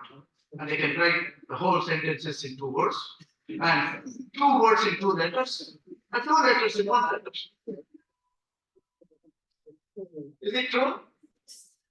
Yeah, it's a new style of writing now. Which I can never fathom what they write, but you guys are amazing in communication. But you get it somehow. Okay? Earlier we had to do the shorthands and then writing the words. Have you heard of the old time we had to do the for small children not to get it, but you sir ಅವರು ನಾಳೆಯಿಂದ ನಡೀತಾ ಇದೆ program just ಇವಾಗ ಒಂದು less than half an hour ಒಂದು slides ಕಳಿಸ್ತೀನಿ ಅಂತ. Ka in the beginning. So now you don't have to worry about it. Just ka itself is enough to communicate the whole thing you want to communicate. I don't know how, but you guys are amazingly smart in communication. Okay? So, since you have that ability, probably you grasp all this. These are the, in a global context, these are some of the big science topics that are prevailing. These are trying to address the challenges I kind of put in front of you. Probably your research will be touching any one of these areas, either a little bit or deeply or combination of these areas. Because this is where the current research is going on, right? You'll be using the data, you'll be using the computers, you'll be using artificial intelligence. Probably you will be using the ChatGPT, not ChatGPT, ChatGPT. Don't use the ChatGPT to cheat. Okay, there's a purpose for it. Use it. There's nothing wrong in using the ChatGPT to gain the information. Okay, but don't make that as a source of knowledge. Of course, it can create a document for you. Does anyone use the ChatGPT? Yes, no? Yes, that's great. It's a great tool as a beginning component. Don't think it is the ultimate. So take that information. In my opinion, there's no tools are great. We should use it because that reduces our use of energy to get the information. Okay, there's no reason why we should go through the whole style of getting it. There's nothing wrong in getting the news.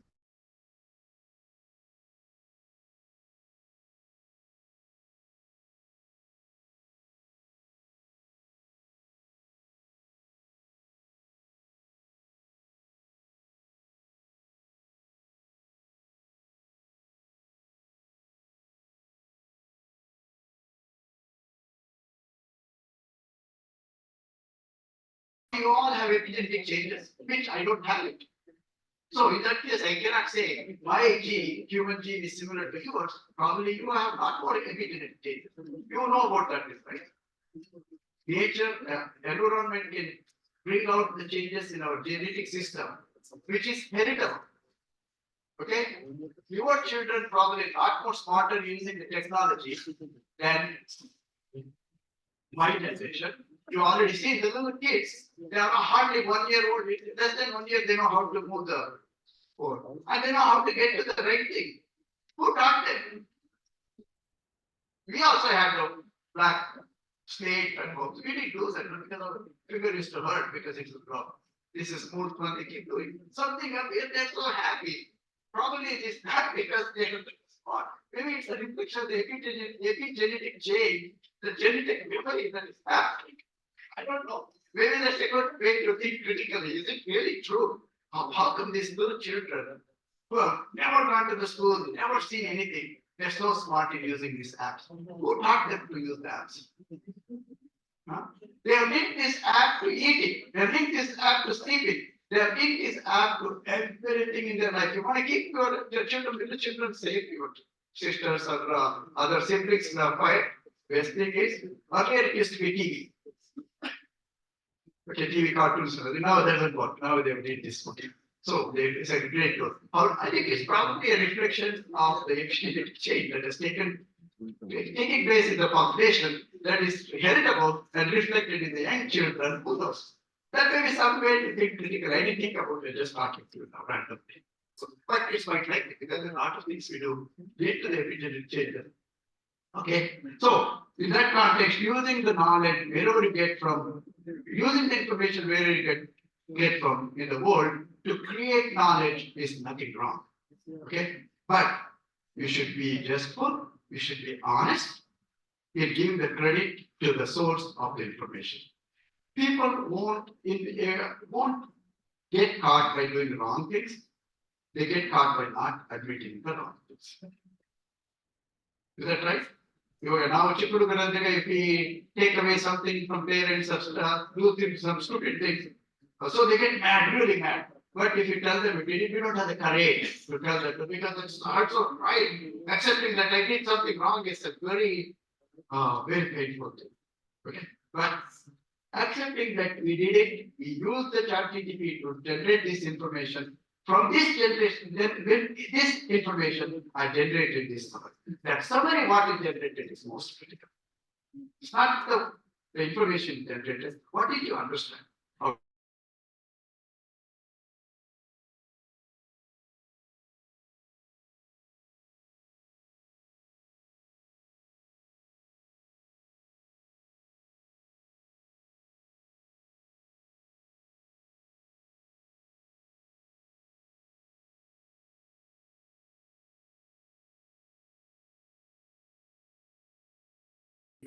So they will come to the agriculture, your field and all. So respect the technology, understand the power of the technology, and learn the tools when you are here, how to harness the energy of the technology. Your job is to understand how to harness the energy of the technology.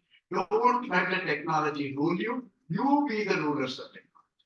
You may not be the creators of technology, but you learn how to use your knowledge to have a control of the technology and the technology to be useful to the whole, not only you, to human beings.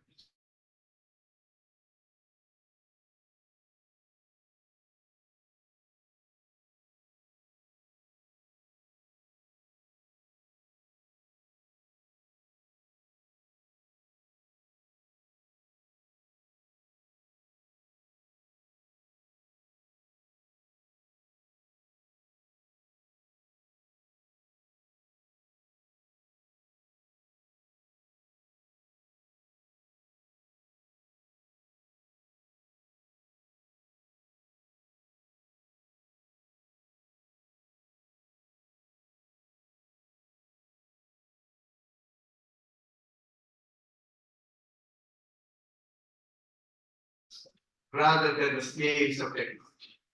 This is a very important thing. You will be facing that one. Your children will be facing more than you. I don't know what's going to happen, but it's going to be exciting. As long as you take control of the things. You don't need to control everything, at least take control of something. Okay, these are some of the emerging areas. If you want, you can take a picture, whatever you want. This is where, if you want to go to international institutions or all, somewhere in some of these areas, you'll see the greater research opportunities for your future. Okay, if you want to apply to our overseas institution for something, some of these areas are the hot areas right now happening. There could be many more. My knowledge is very limited. I'm a plant-based person. I don't know many other things, I'm a very limited knowledge person. So this is something I learned over the period. Let me have last slide, please. Okay.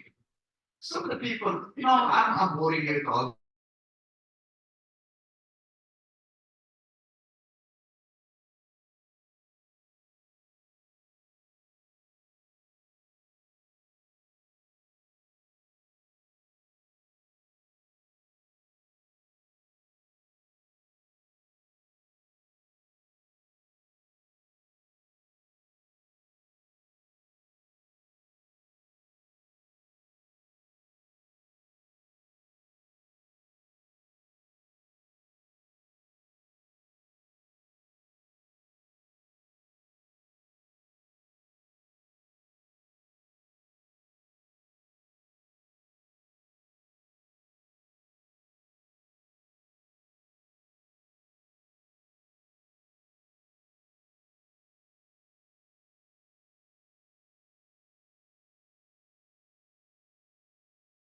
You may be more maybe genetic changes and technology savvy and all, but the fundamental back is the same. Okay, so we all came here, but some of them move forward, I want to share, that way you don't feel, that, oh, these guys are great because they did that and this and this and this. No, they're all poor.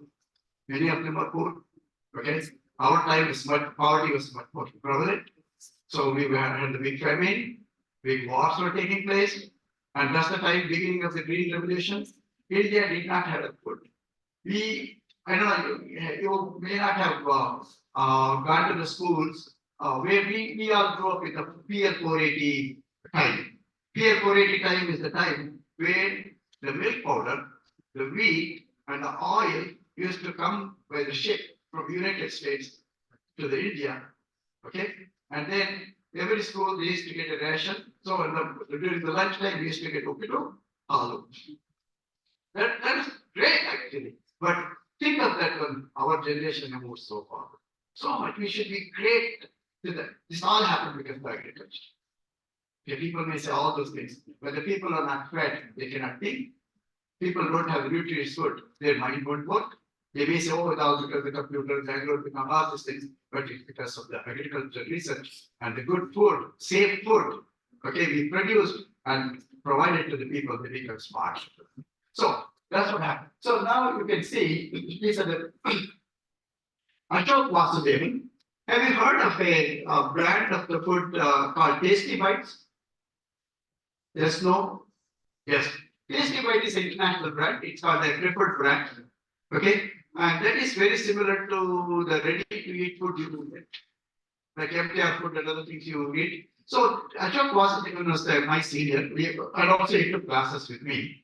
We used to come in the same bus. We used to come from Beirut, I used to come from Chamrapet, he used to go from Hanwanagar. Okay. And he was quite notorious. He was a big guy, tall guy, smart guy, very good in English, good debater. I used to be a Kannada debater in the school days, but he was an English debater, very smart, We can't understand half of the things he used to speak. But he was also quite interesting person. So he did this BSc here, okay? And then after that he moved on, got a job at Unilever and worked for their concern. And he developed his own brand called Tasty Bites. Okay, it's a preferred brand. Tasty Bites is the headquarters in Pune.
So yeah, that's fine. But what that led us, all these people, what that led us, we developed a much broader perspective education than agriculture alone.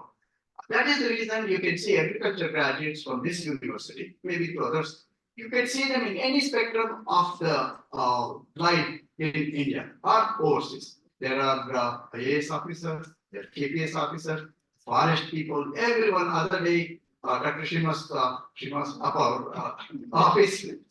One gentleman came and he's a big person in the Bangalore Southeastern Railways. I was surprised. He's a graduate from here. So there's so many.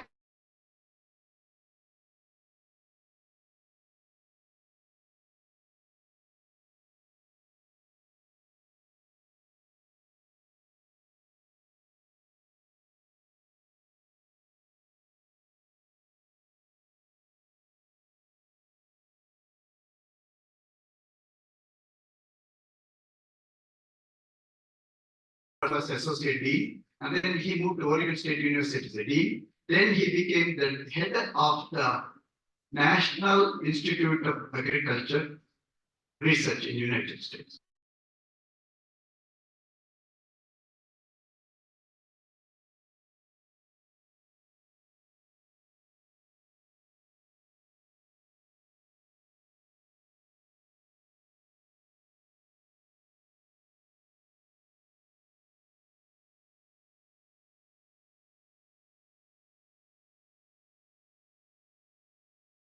See a lot of social mediated associated information on him. Because he was just like you. He used to come by A route bus from Jayanagar. He didn't come from anywhere else. And then Dr. D.R. Venkatesh, there is a he is based in Hyderabad now. He is my classmate, and he established his company, which is now I think Phytosam or something of the company, which produces the natural pesticides. Okay, sold all over the world. It's a one-man made company. He went through a lot of difficulties. One time he had another earlier one company that went under all kinds of things. So, but he persisted. Now he's one of the major companies producing organic pesticides and organic complements for agriculture. So he came from very modest background from Devanuru, Chikmagalur district. Okay. So just like you guys. So why I'm trying to tell you is none of these people.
Acclaimed person made great contribution coming from here, going through this school. He made great contribution to the whole world, actually, solving this great crisis. Or they have not only COVID is not only the vaccine they did, many vaccines they do it for the international thing. They work with the Bill Gates foundations, where they buy all these vaccines from his company to distribute all over the world. So think your predecessors walked the same path, sat in the same seat, ate in the same cafeteria. If not that one, other one, much okay, cafeteria. Okay. So they think so and then Dr. Gopal Krishna is my junior. He is in the pharmaceutical industry, a very quite well-known person in that field. So he came from same town where Dr. Srinivasa came from. Okay, Kaivara. So very simple man coming from a very modest or a poor, but at that time modest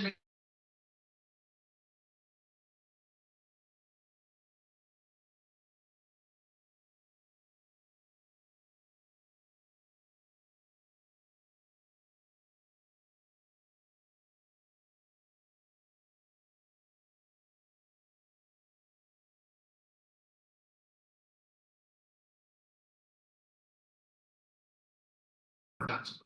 Dr. Suresh. Okay, he started his own company.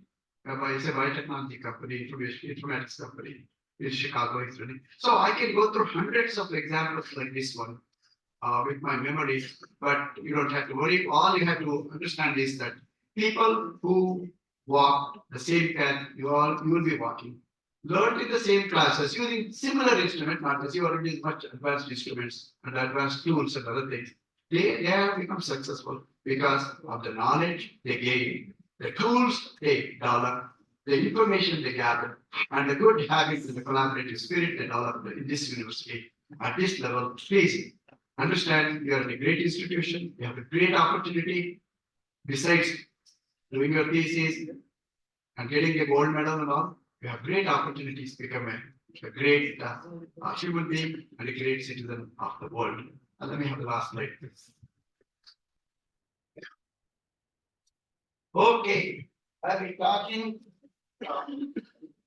Does anyone have any questions for me?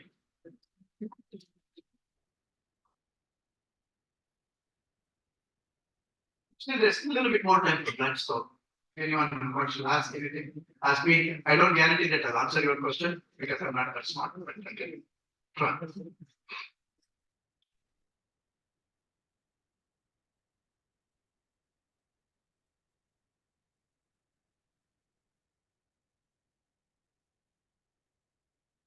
Anyone has questions? No? Maybe there are questions. People in the last bench, that's the most interesting bench. That's where I used to sit and get into trouble. So, any questions from there? No? Anything from other? Well, maybe my talk was so useless. Nobody has any question. Sure, please. Somebody has to start clearing that. Regarding the last slide, we listed so many people, including, I took this name also now, Dr. Raghuram, Dr. Krishna, and so many people.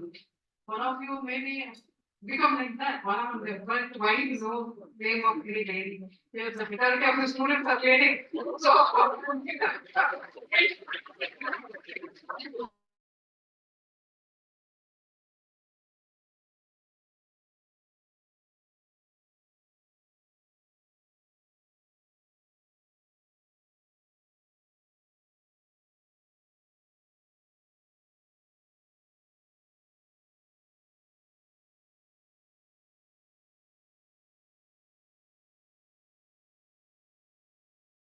From Goa.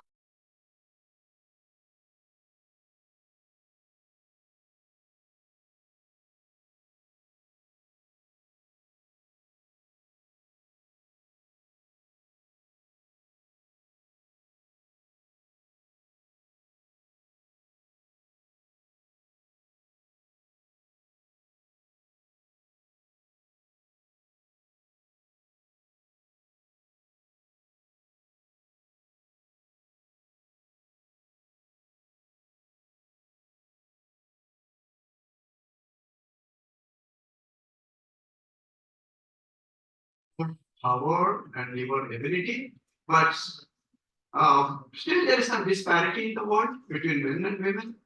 You may be highly qualified. Yeah, no, much smart women are much smarter than men. That is a genetically that's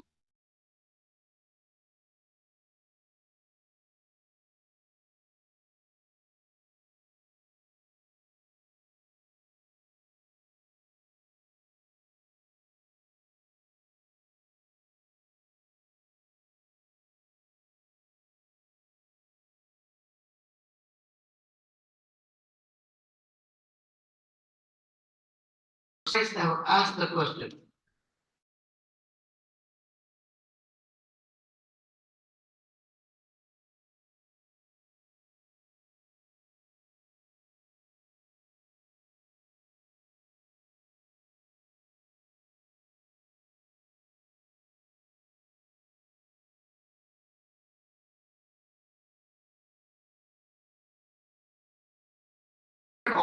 In the Middle East, if I go to Many of the Palestinians, you're hearing all the war going on, I traveled a lot in Palestine. But many women are having doctorate degrees. What they're doing, they're taking care of their children. I don't know, there is a lack of opportunity. In India, there's opportunity. Why women are not moving to higher level position? Why they're not in the higher level? They are in technology, but in education, the university system, very traditional system. I don't see that. That's a big question. Yaksha Krishna Interla.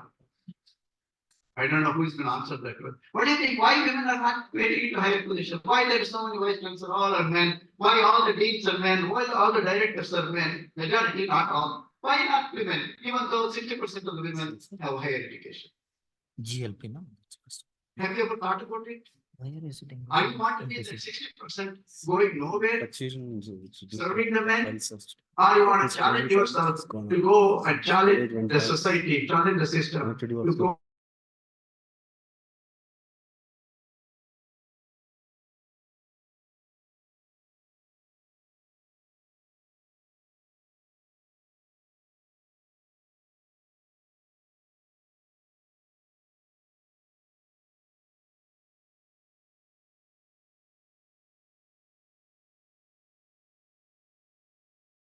Smart. Getting women educated is the most important thing in any society because they say if men get educated, only one generation get benefited.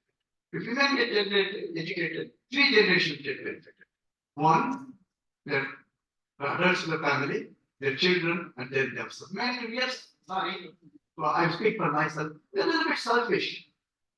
Women are generous in sharing things, even in crying, they cry together.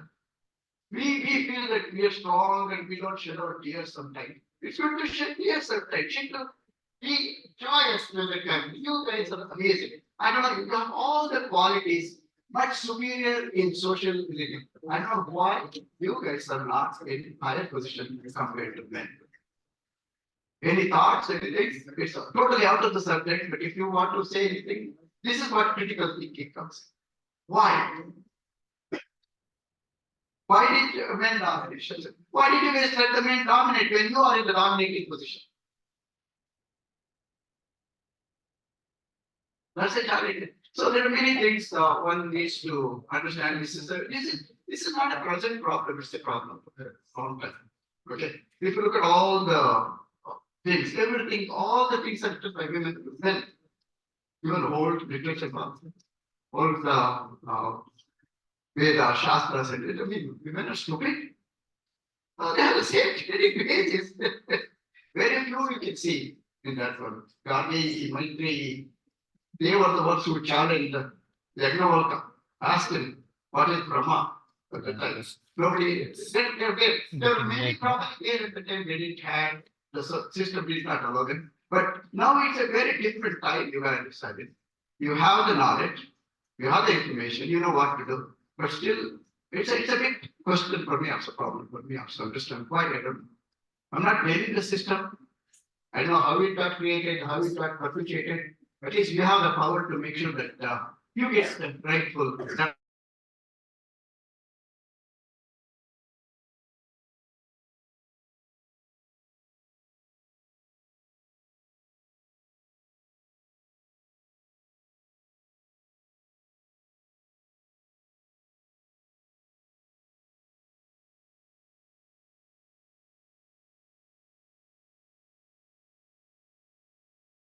Thank you really for organizing such a wonderful talk. We are really blessed to have this talk, sir. I just have the answer for the question. That's why I took this thing. See, madam, all the people that time ladies were not there, but all these great people became successful because of women.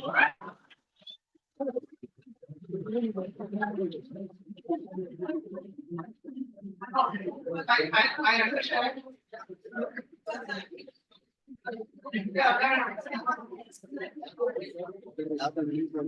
That's true in a biological context.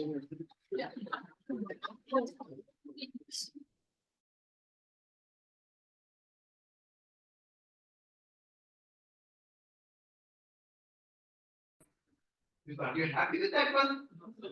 Oh, sorry. Okay, good. At least you are thinking a little bit. So you're gaining knowledge. Use this knowledge to gain the position you deserve. You don't need to step on anyone. Gain the position, rightful position in the society you deserve. Use this knowledge, this education, and challenge yourself. Okay. Okay, go on. Okay, thank you, sir. Any other technical question, anything related to professional, if you want, ask me. Otherwise, it's fine. Yeah, so you can always request our directorate of postgraduate studies for this content. And maybe you can capture additional information if you wish to. So he is available for us. We will be here the 4 weeks. Then probably we will be available to whatever networking option for you. Thank you very much, sir.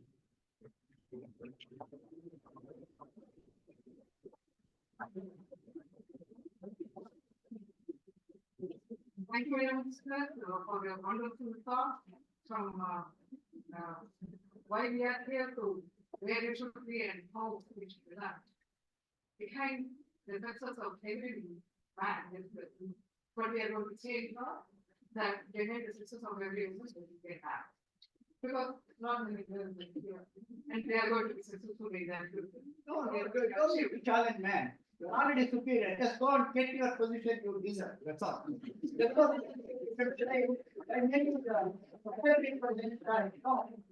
Man, and then gain a position by challenging the right of themselves. Now it is a opportunity to challenge the right. We do not taking the right away from this. If you do that, then what happens? They try to suppress it. It's not a tit for tat. It's taking the right offer.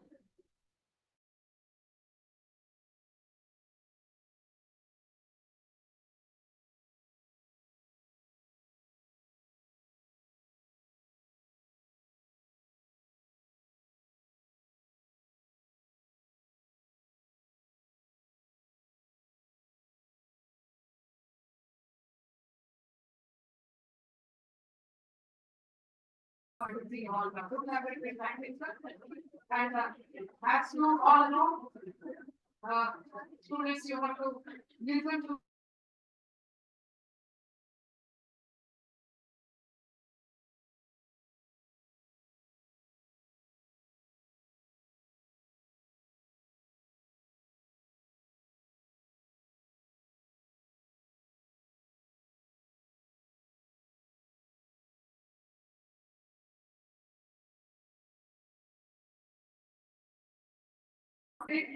some examples, which ones, in some people award 2020, some CD award, Athletics award 2017, Basic Books award 2018, Boys Scout Fellowship, so many like that. And he's member for many boards, board of secretary also, and he has membership in professional societies and bodies. And he's in the editorial board of scientific journals. So not many achievements he has made, and he is among us all the time. So you should be inspired by his achievements, and he's going to give a talk on good level with my patients. Please listen to that. It is going to be a humorous talk also. Please.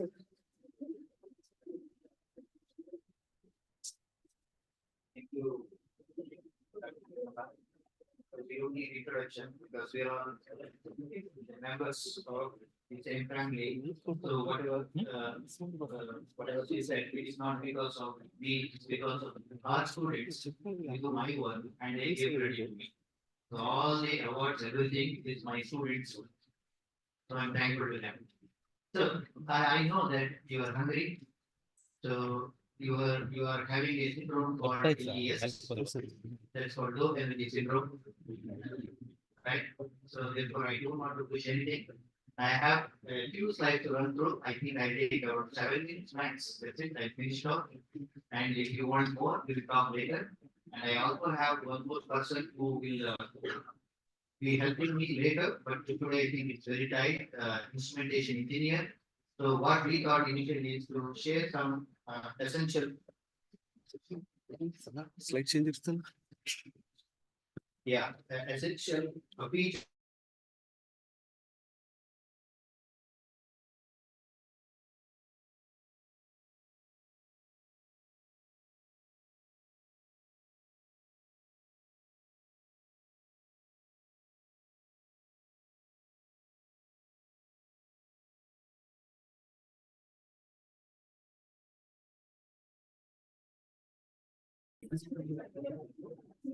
So this is basically focusing on the scholars as well as researchers working on biology, but that doesn't mean that it is not useful for the social scientists who are working in a different domain altogether. But basically, content of research, that's what we thought we just, that's what Directorate of Postgraduate Studies did. And so that we will not get into trouble later. I'm just flashing some ideas here. Maybe we can talk about it later. So what is that we are talking? We are talking about a word called GLP. Professor Gautama keep saying about one word, shorter versions of the sentences. So we also use this word called GLP. So how many of you are aware of GLP? Especially PhD scholars must be knowing, right? Or you don't know. So GLP is nothing but it's basically kind of a framework you can say, and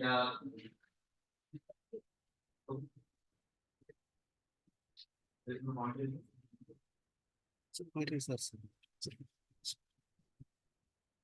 Okay. So it's a framework within which laboratory studies are applied. That doesn't mean only lab studies, it can be field studies also, performed, monitored, reported, and applied. So that's basically kind of research, planning, execution, and documentation put together forms GLP. And sometimes it's also confused with people say standard laboratory safety practices, which is also component GLP, but it's not just like wearing lab coats and safety goggles. That is not just GLP. GLP includes much more than that. The proper planning, those who have done some work already in masters, statistical principle using randomization, replication, local control, all kind of stuff that actually forms a part of GLP. So it is Professor Thomas, placed the word some time ago in the 1970s, and basically this was focused towards clinical safety data, and therefore it was probably evolved for the benefit of Food and Drug Administration, and when they discover new drugs and things like that, but it has become common for all of us now. We are interested in so-called research. So I'm not going to the background details of it, so that we have now set guidelines and all these good laboratory practices are to be followed.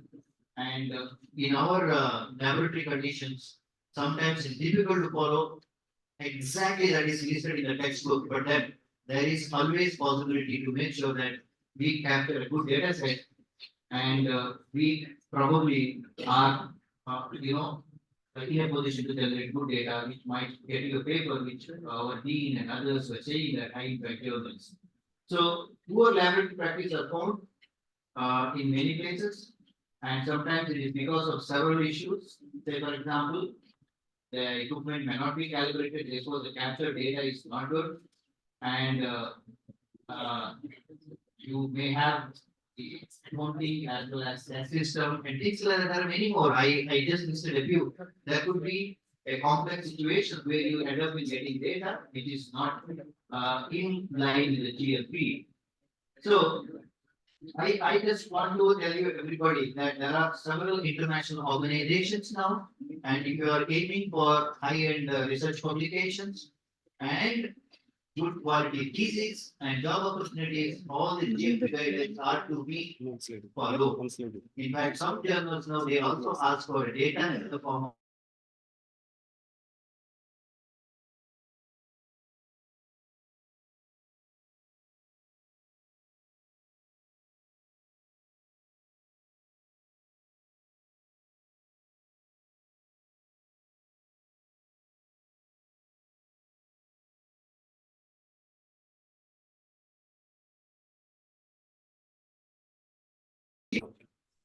low energy syndrome, for example. Yes.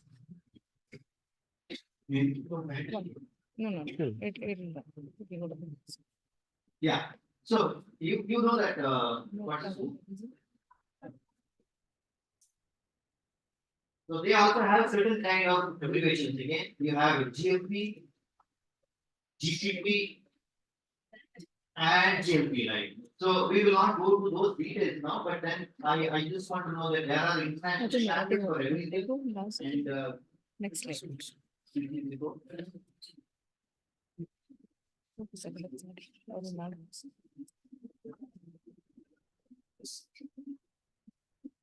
Okay, so what is the objective of our GLP basically?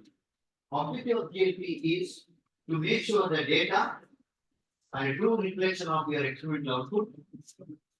And that is obtained in your master's of PhD study. That is our objective. Make sure that it is not kind of accidental data. You have to make sure that data can be changed are traceable. And the experiment what we do, especially with respect to data collection, biology or non-biology, we should accept international standards.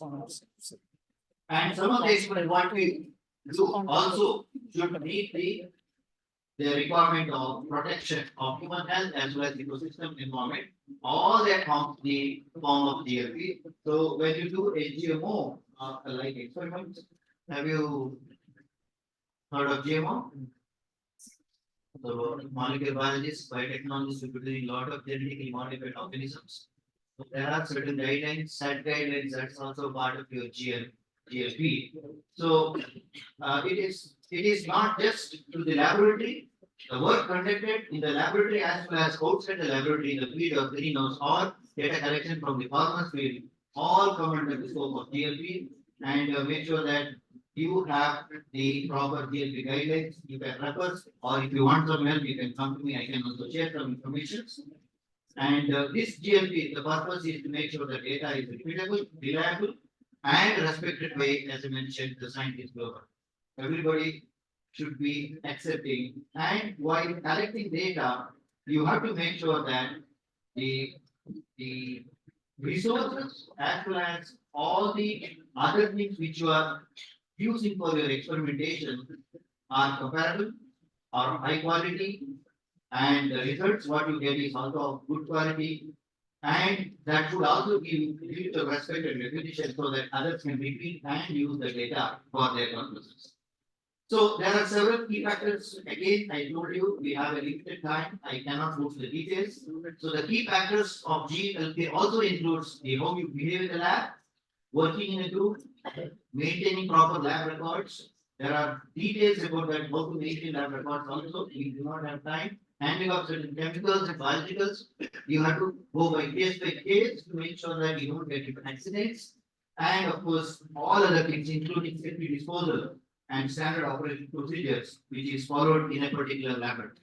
So that means you need to have a kind of mentoring before you actually get into this self-study, as well as some kind of the other support to make sure that you don't get into accidents. At the same time, you follow the guidance. The silly things are also matters. So the lab coats in Indian labs, most of the labs, I did work in US as well as Canada and European laboratories as a visiting scientist. There are certain guidelines if you do not follow, you are fired. A postdoc was fired. I don't know whether you heard of the word called postdoc. What is that? Postdoctoral researcher was asked to vacate the lab just because he just walked out of the radioactive lab without taking notice from. He was this.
This is from your own seniors who work in our lab, and I took some pictures to show you that. So protective gloves must be worn for certain situations and make sure that these gloves are not used everywhere. So your although we don't use in our lab certain carcinogenic chemicals like yttrium bromide now. So when you handle those things, if you touch the instrument with the same gloved hand, you will be contaminating entire area. So from that angle, you should be aware what is it you are doing, and the disposal as well as removing the contaminated material is very very important. You cannot throw wherever you want and make the entire area dirty. So these are the small things, but that matters. And you have to make sure that some of these things are followed not only for good laboratory practice point of view, for the safety of you as well as family. You may be going and hugging a kid in the family and you simply transfer the contaminant whatever you carry. So these are all the small examples people do quote, and I just want to make sure that the laboratory practices what I just flashed are to be followed. And working in a group is must. Sometimes we don't have the habit of working in a group. Make sure that you develop a good friendship, and so that you can prevent the accident and whatever things the emergency first aids and all other things which are available when you are in the group. Probably you can help each other and save each other. So some of the labs do have in our university these facilities. If you do not have, probably you can also request wherever you feel like it is essential based on the nature of work what you have it, especially fire extinguishers if you are using some kind of highly influential material. So I always feel that the accidents, lab accidents are common. It happened to me also. I was working in laboratory flow. That there are options where you have a pedal with a Bunsen burner. While closing the lab, there are certain guidelines. 6 o'clock close means in Netherlands it happened when I was working in Wageningen University. So you are supposed to get out of the building before 6 o'clock. So I was not knowing, I was working, accidentally pressed the pedal. Suddenly there was an alcohol while sterilizing. You can imagine what would have happened in the laboratory flow. How do you extinguish the fire? You will have fire alarm now and you have to pay for it, or that would be major accident. What will you do? So common sense matters. I was wearing the apron, so I could push the apron, pull out the apron and make sure that everything is fire is extinguished without touching any kind of fire extinguisher. So sometimes you have to practice common sense, like common sense works, and accidents are common, you can't predict them. So working with others and in a group, and as I say, these things I don't want to highlight again, certain volatile compounds, all these things you can study yourself because information is available everywhere. Mouth pipetting, these are all the things which are not to be followed, and make sure that certain units that are there in your laboratory, especially when you are handling microbiology, that this person is opening and working here, and you can imagine what would have happened to the other materials which are stored inside. So these are all the common sense. Make sure that you follow the lab guidelines so that your instruments are protected as well as the experiment is not destroyed.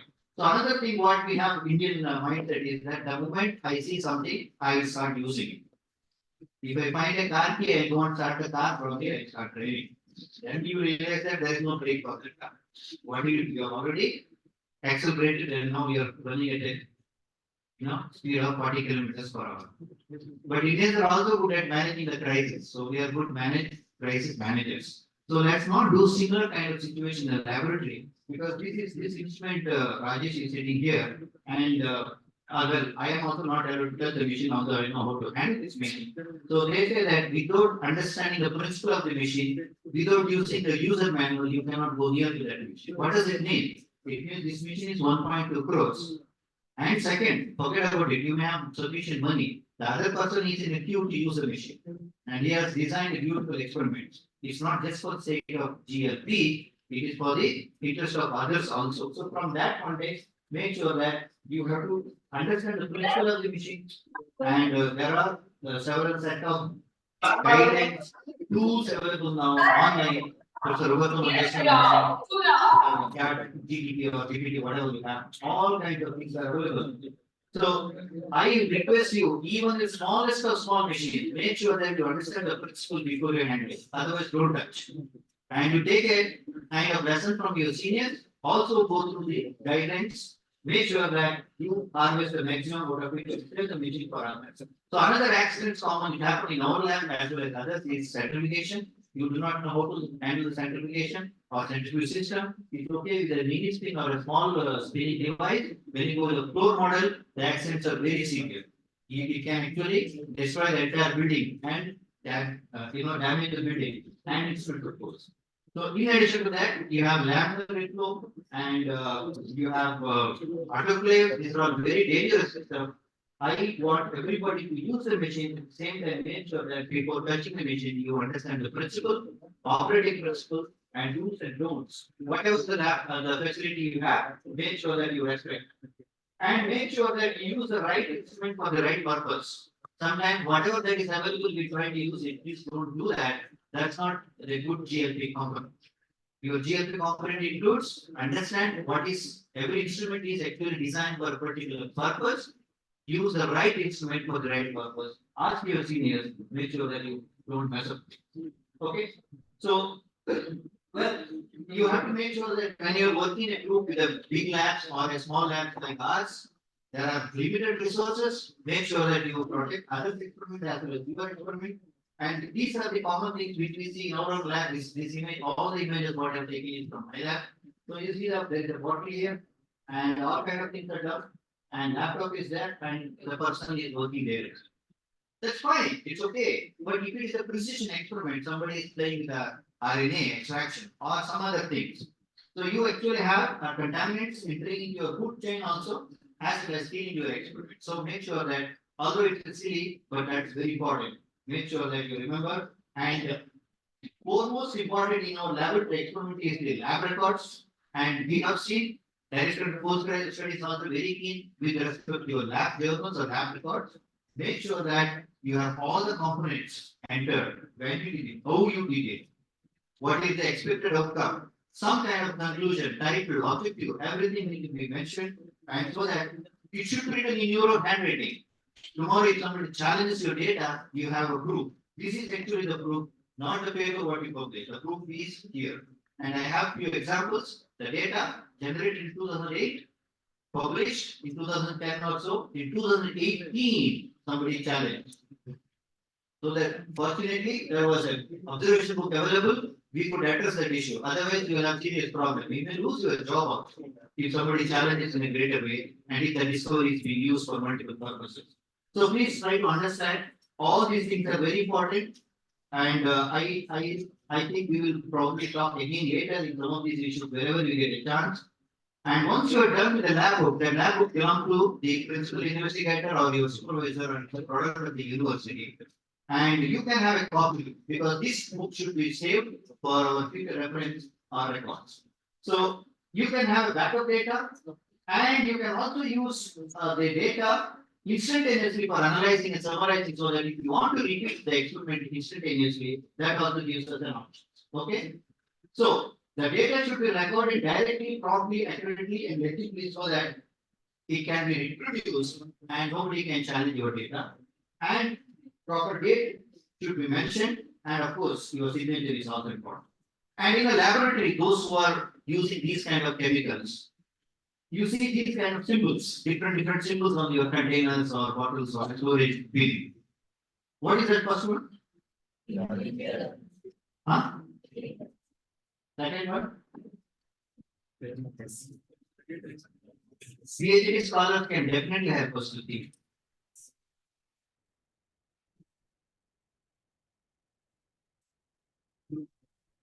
So sometimes it may not be written, but you should be aware of it if you are a student.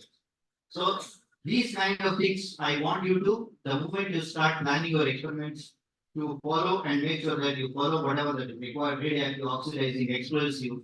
So that means you have to take extra care. How to handle explosive chemicals? That means you have to take a lesson. And radioactive, say for example, you cannot handle radioactive material. In our lab, so in our university, we don't have certified radioactive labs. There is an officer called RSO, Radiological Safety Officer. So he has to go through a training. He has to undergo a training. He should be generally faculty, and he can only allow you under casual supervision, careful supervision. You can do those experiments. So there are certain things which you are interested to say. For example, your experiment involves using C14 or carbon 14 label. That is crucial. Then you should know how to handle those things. That means you have to go through a lesson. So I always believe that everything is possible in this beautiful campus because we have neighboring institutes to go and collaborate and do the things, but then you should be aware of the safety guidelines and good laboratory practices. So there are some issues, as I mentioned, like forms, bacterial and fungal strains. There are so-called modified, genetically modified organisms, and all these things come under certain guidelines. Who is fixing the guidelines? There are certain guidelines to handle those infectious organisms, genetically modified organisms. Are you aware of those guidelines? Who is fixing those guidelines? And you have to follow those guidelines. PhD scholars. MSc may not be knowing. PhD scholars. Biotechnology students again. There are no biotechnology. So I always believe that, as Professor Gautam said, US Bangalore fellows are more knowledgeable than us. Okay, so if you are a biotechnology PhD scholar, you must be aware what are the safety guidelines and who is actually making the riders or guidelines to manage genetically modified organisms. Who is doing that? Huh? It's okay if it is wrong answer, no problem. But I just want to tell you that these things are under Department of Biotechnology, Government of India, and we have a committee called IBS. Have you heard of this? Institute Biosafety Committee, and your GMOs and those kind of organisms must pass through that committee. The experiment what you are going to do should be submitted to that committee. Once that committee approves, then only you can carry out. You may not be doing, but your supervisor should do that. And please make sure that these IBS guidelines are met, and that is also part of our GLP system. And in simple, I want to tell you that GLP is not just wearing a lab coat or doing something. It is comprehensive activity which involves daily attendance also. That's what Director of Postgraduate Studies wants. How regular you are, how organized you are, all that forms a part of your GLP. I'm sure with this kind of writing, you can capture more data and more, information, organize your experiment, and make sure that you work with others and keep the area, especially the working area, neat and clean, and help each other and learn, enrich your knowledge, and make sure that all of us are benefited. Okay, so although I have some story to add on, since we have limited time, I will not talk. If you have any questions, you can write to me or ask our friends, seniors, and they will let us know. Okay, thank you very much.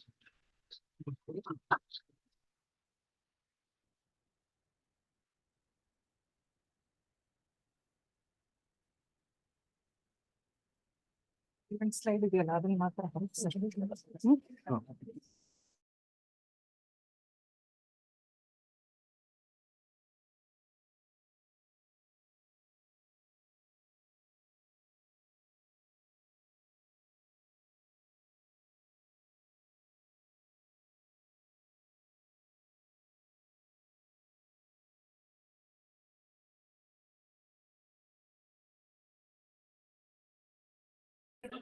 I'm seeing many of you yawning and even don't have patience to listen to one times also. Before that, I want to say few minutes. If you answer my questions, how many of you use computers, systems? Raise your hands, please. Quickly, otherwise you will be stuck here only. How many of you use systems? All of you? Raise your hands. It's not just that means you are just talking the system and you have to raise the system.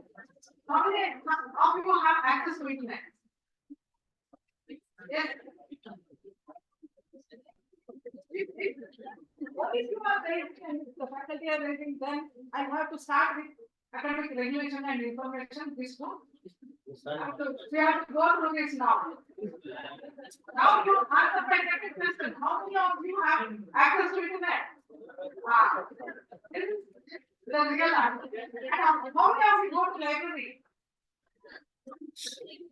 Then I have to take part in this.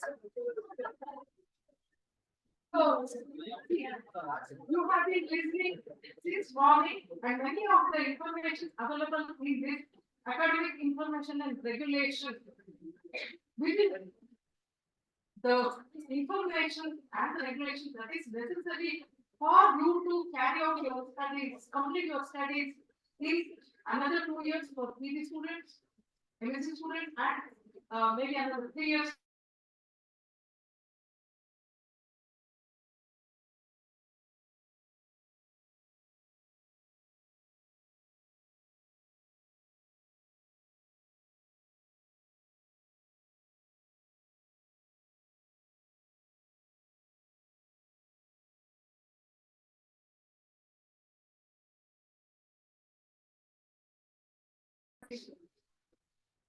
You can see academics. And you go to PG studies under that, postgraduate studies. Click on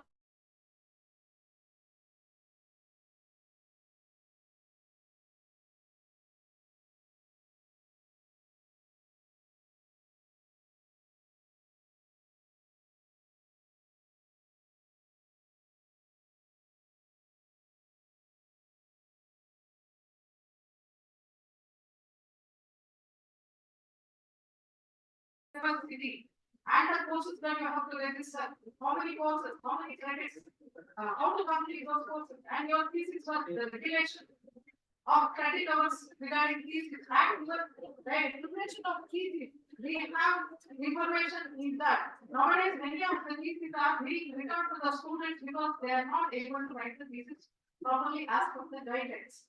So all those information are available in the website itself.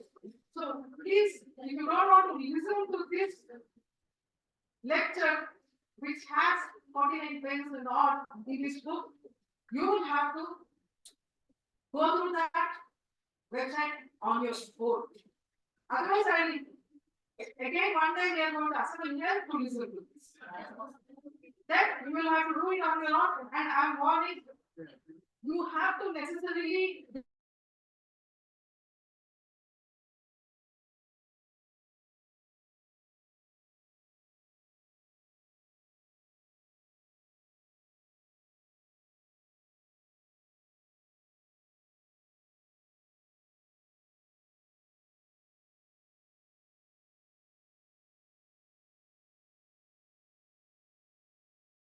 it's so easy to understand, like how you understood the good laboratory practices. Is but this book you are reading whenever it is required. All the regulations, whenever you are registering for the semesters, you go through about the coursework that you are registering, how many core credits you have to register, whether it is required for you or not. When you are writing your thesis, refer this book, how to write thesis. Guidelines are given in the website. So please follow all those instructions before you take up your semester, you register for your semester, or you take up your research, or seminar, or colloquium, or you register for teaching assistantship. All these have to be understood by you, not at a time. Whenever the time comes for that, you have to go to this book.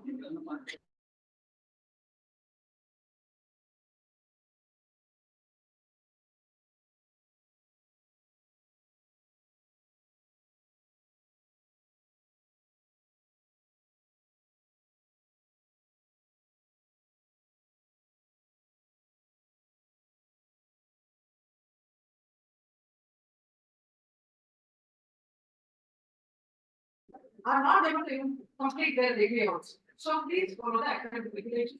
And some of the stuff, and one more request is, we have sent a Google form to you all to fill up and send your information. That is going to help the directorate and as well as you people in filling some forms, and whatever the required information, we can take it from the Google form itself with respect to your details. So please fill the Google form and send it to our directorate. In our directorate, we have a clean periods, scientific officer, and we have a register to look into all the academic activities. And then we have assistant control section where we have assistant controller and send to them and to look into the storage, fellowship, and the other financial matters. So approach right people to get right information. The single slide will be there.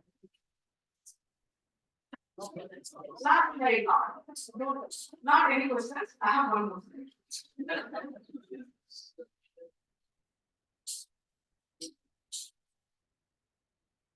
So we have Many people working in our directorate, we have assistant registrar, we have students, and we have it's workers who will be to the quality of every students and PhD students. Who will be working almost throughout the day and beyond the office hours also. This is things outside of law. So kindly approach the right people and we should be thankful to them also because all the time they are helping the students in solving their problems and assisting all your academic activities. So kindly acknowledge, we would like to acknowledge them also. Please approach them and take the thank you very much. So, come to the last part. First of all, I would like to thank our honorable vice chancellor for permitting us to have this orientation program today. And he has given valuable suggestions to you all very critically and given our director of education and critically analyze the issues and he has put it for you to follow it so that you will complete your degree very smoothly and you would like to thank our chief guest also who presented very well and gave many ideas to you how to be successful in your life and thank our professor Dr. Nataraj Navaraj who enlightened you about the good laboratory practices.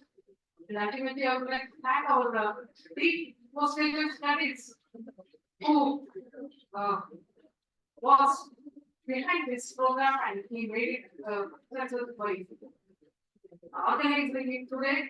And I would also like to thank all the staff of the postgraduate studies who supported us and even the faculty and more importantly, the students.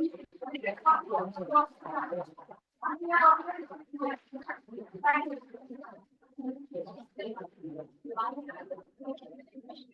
you.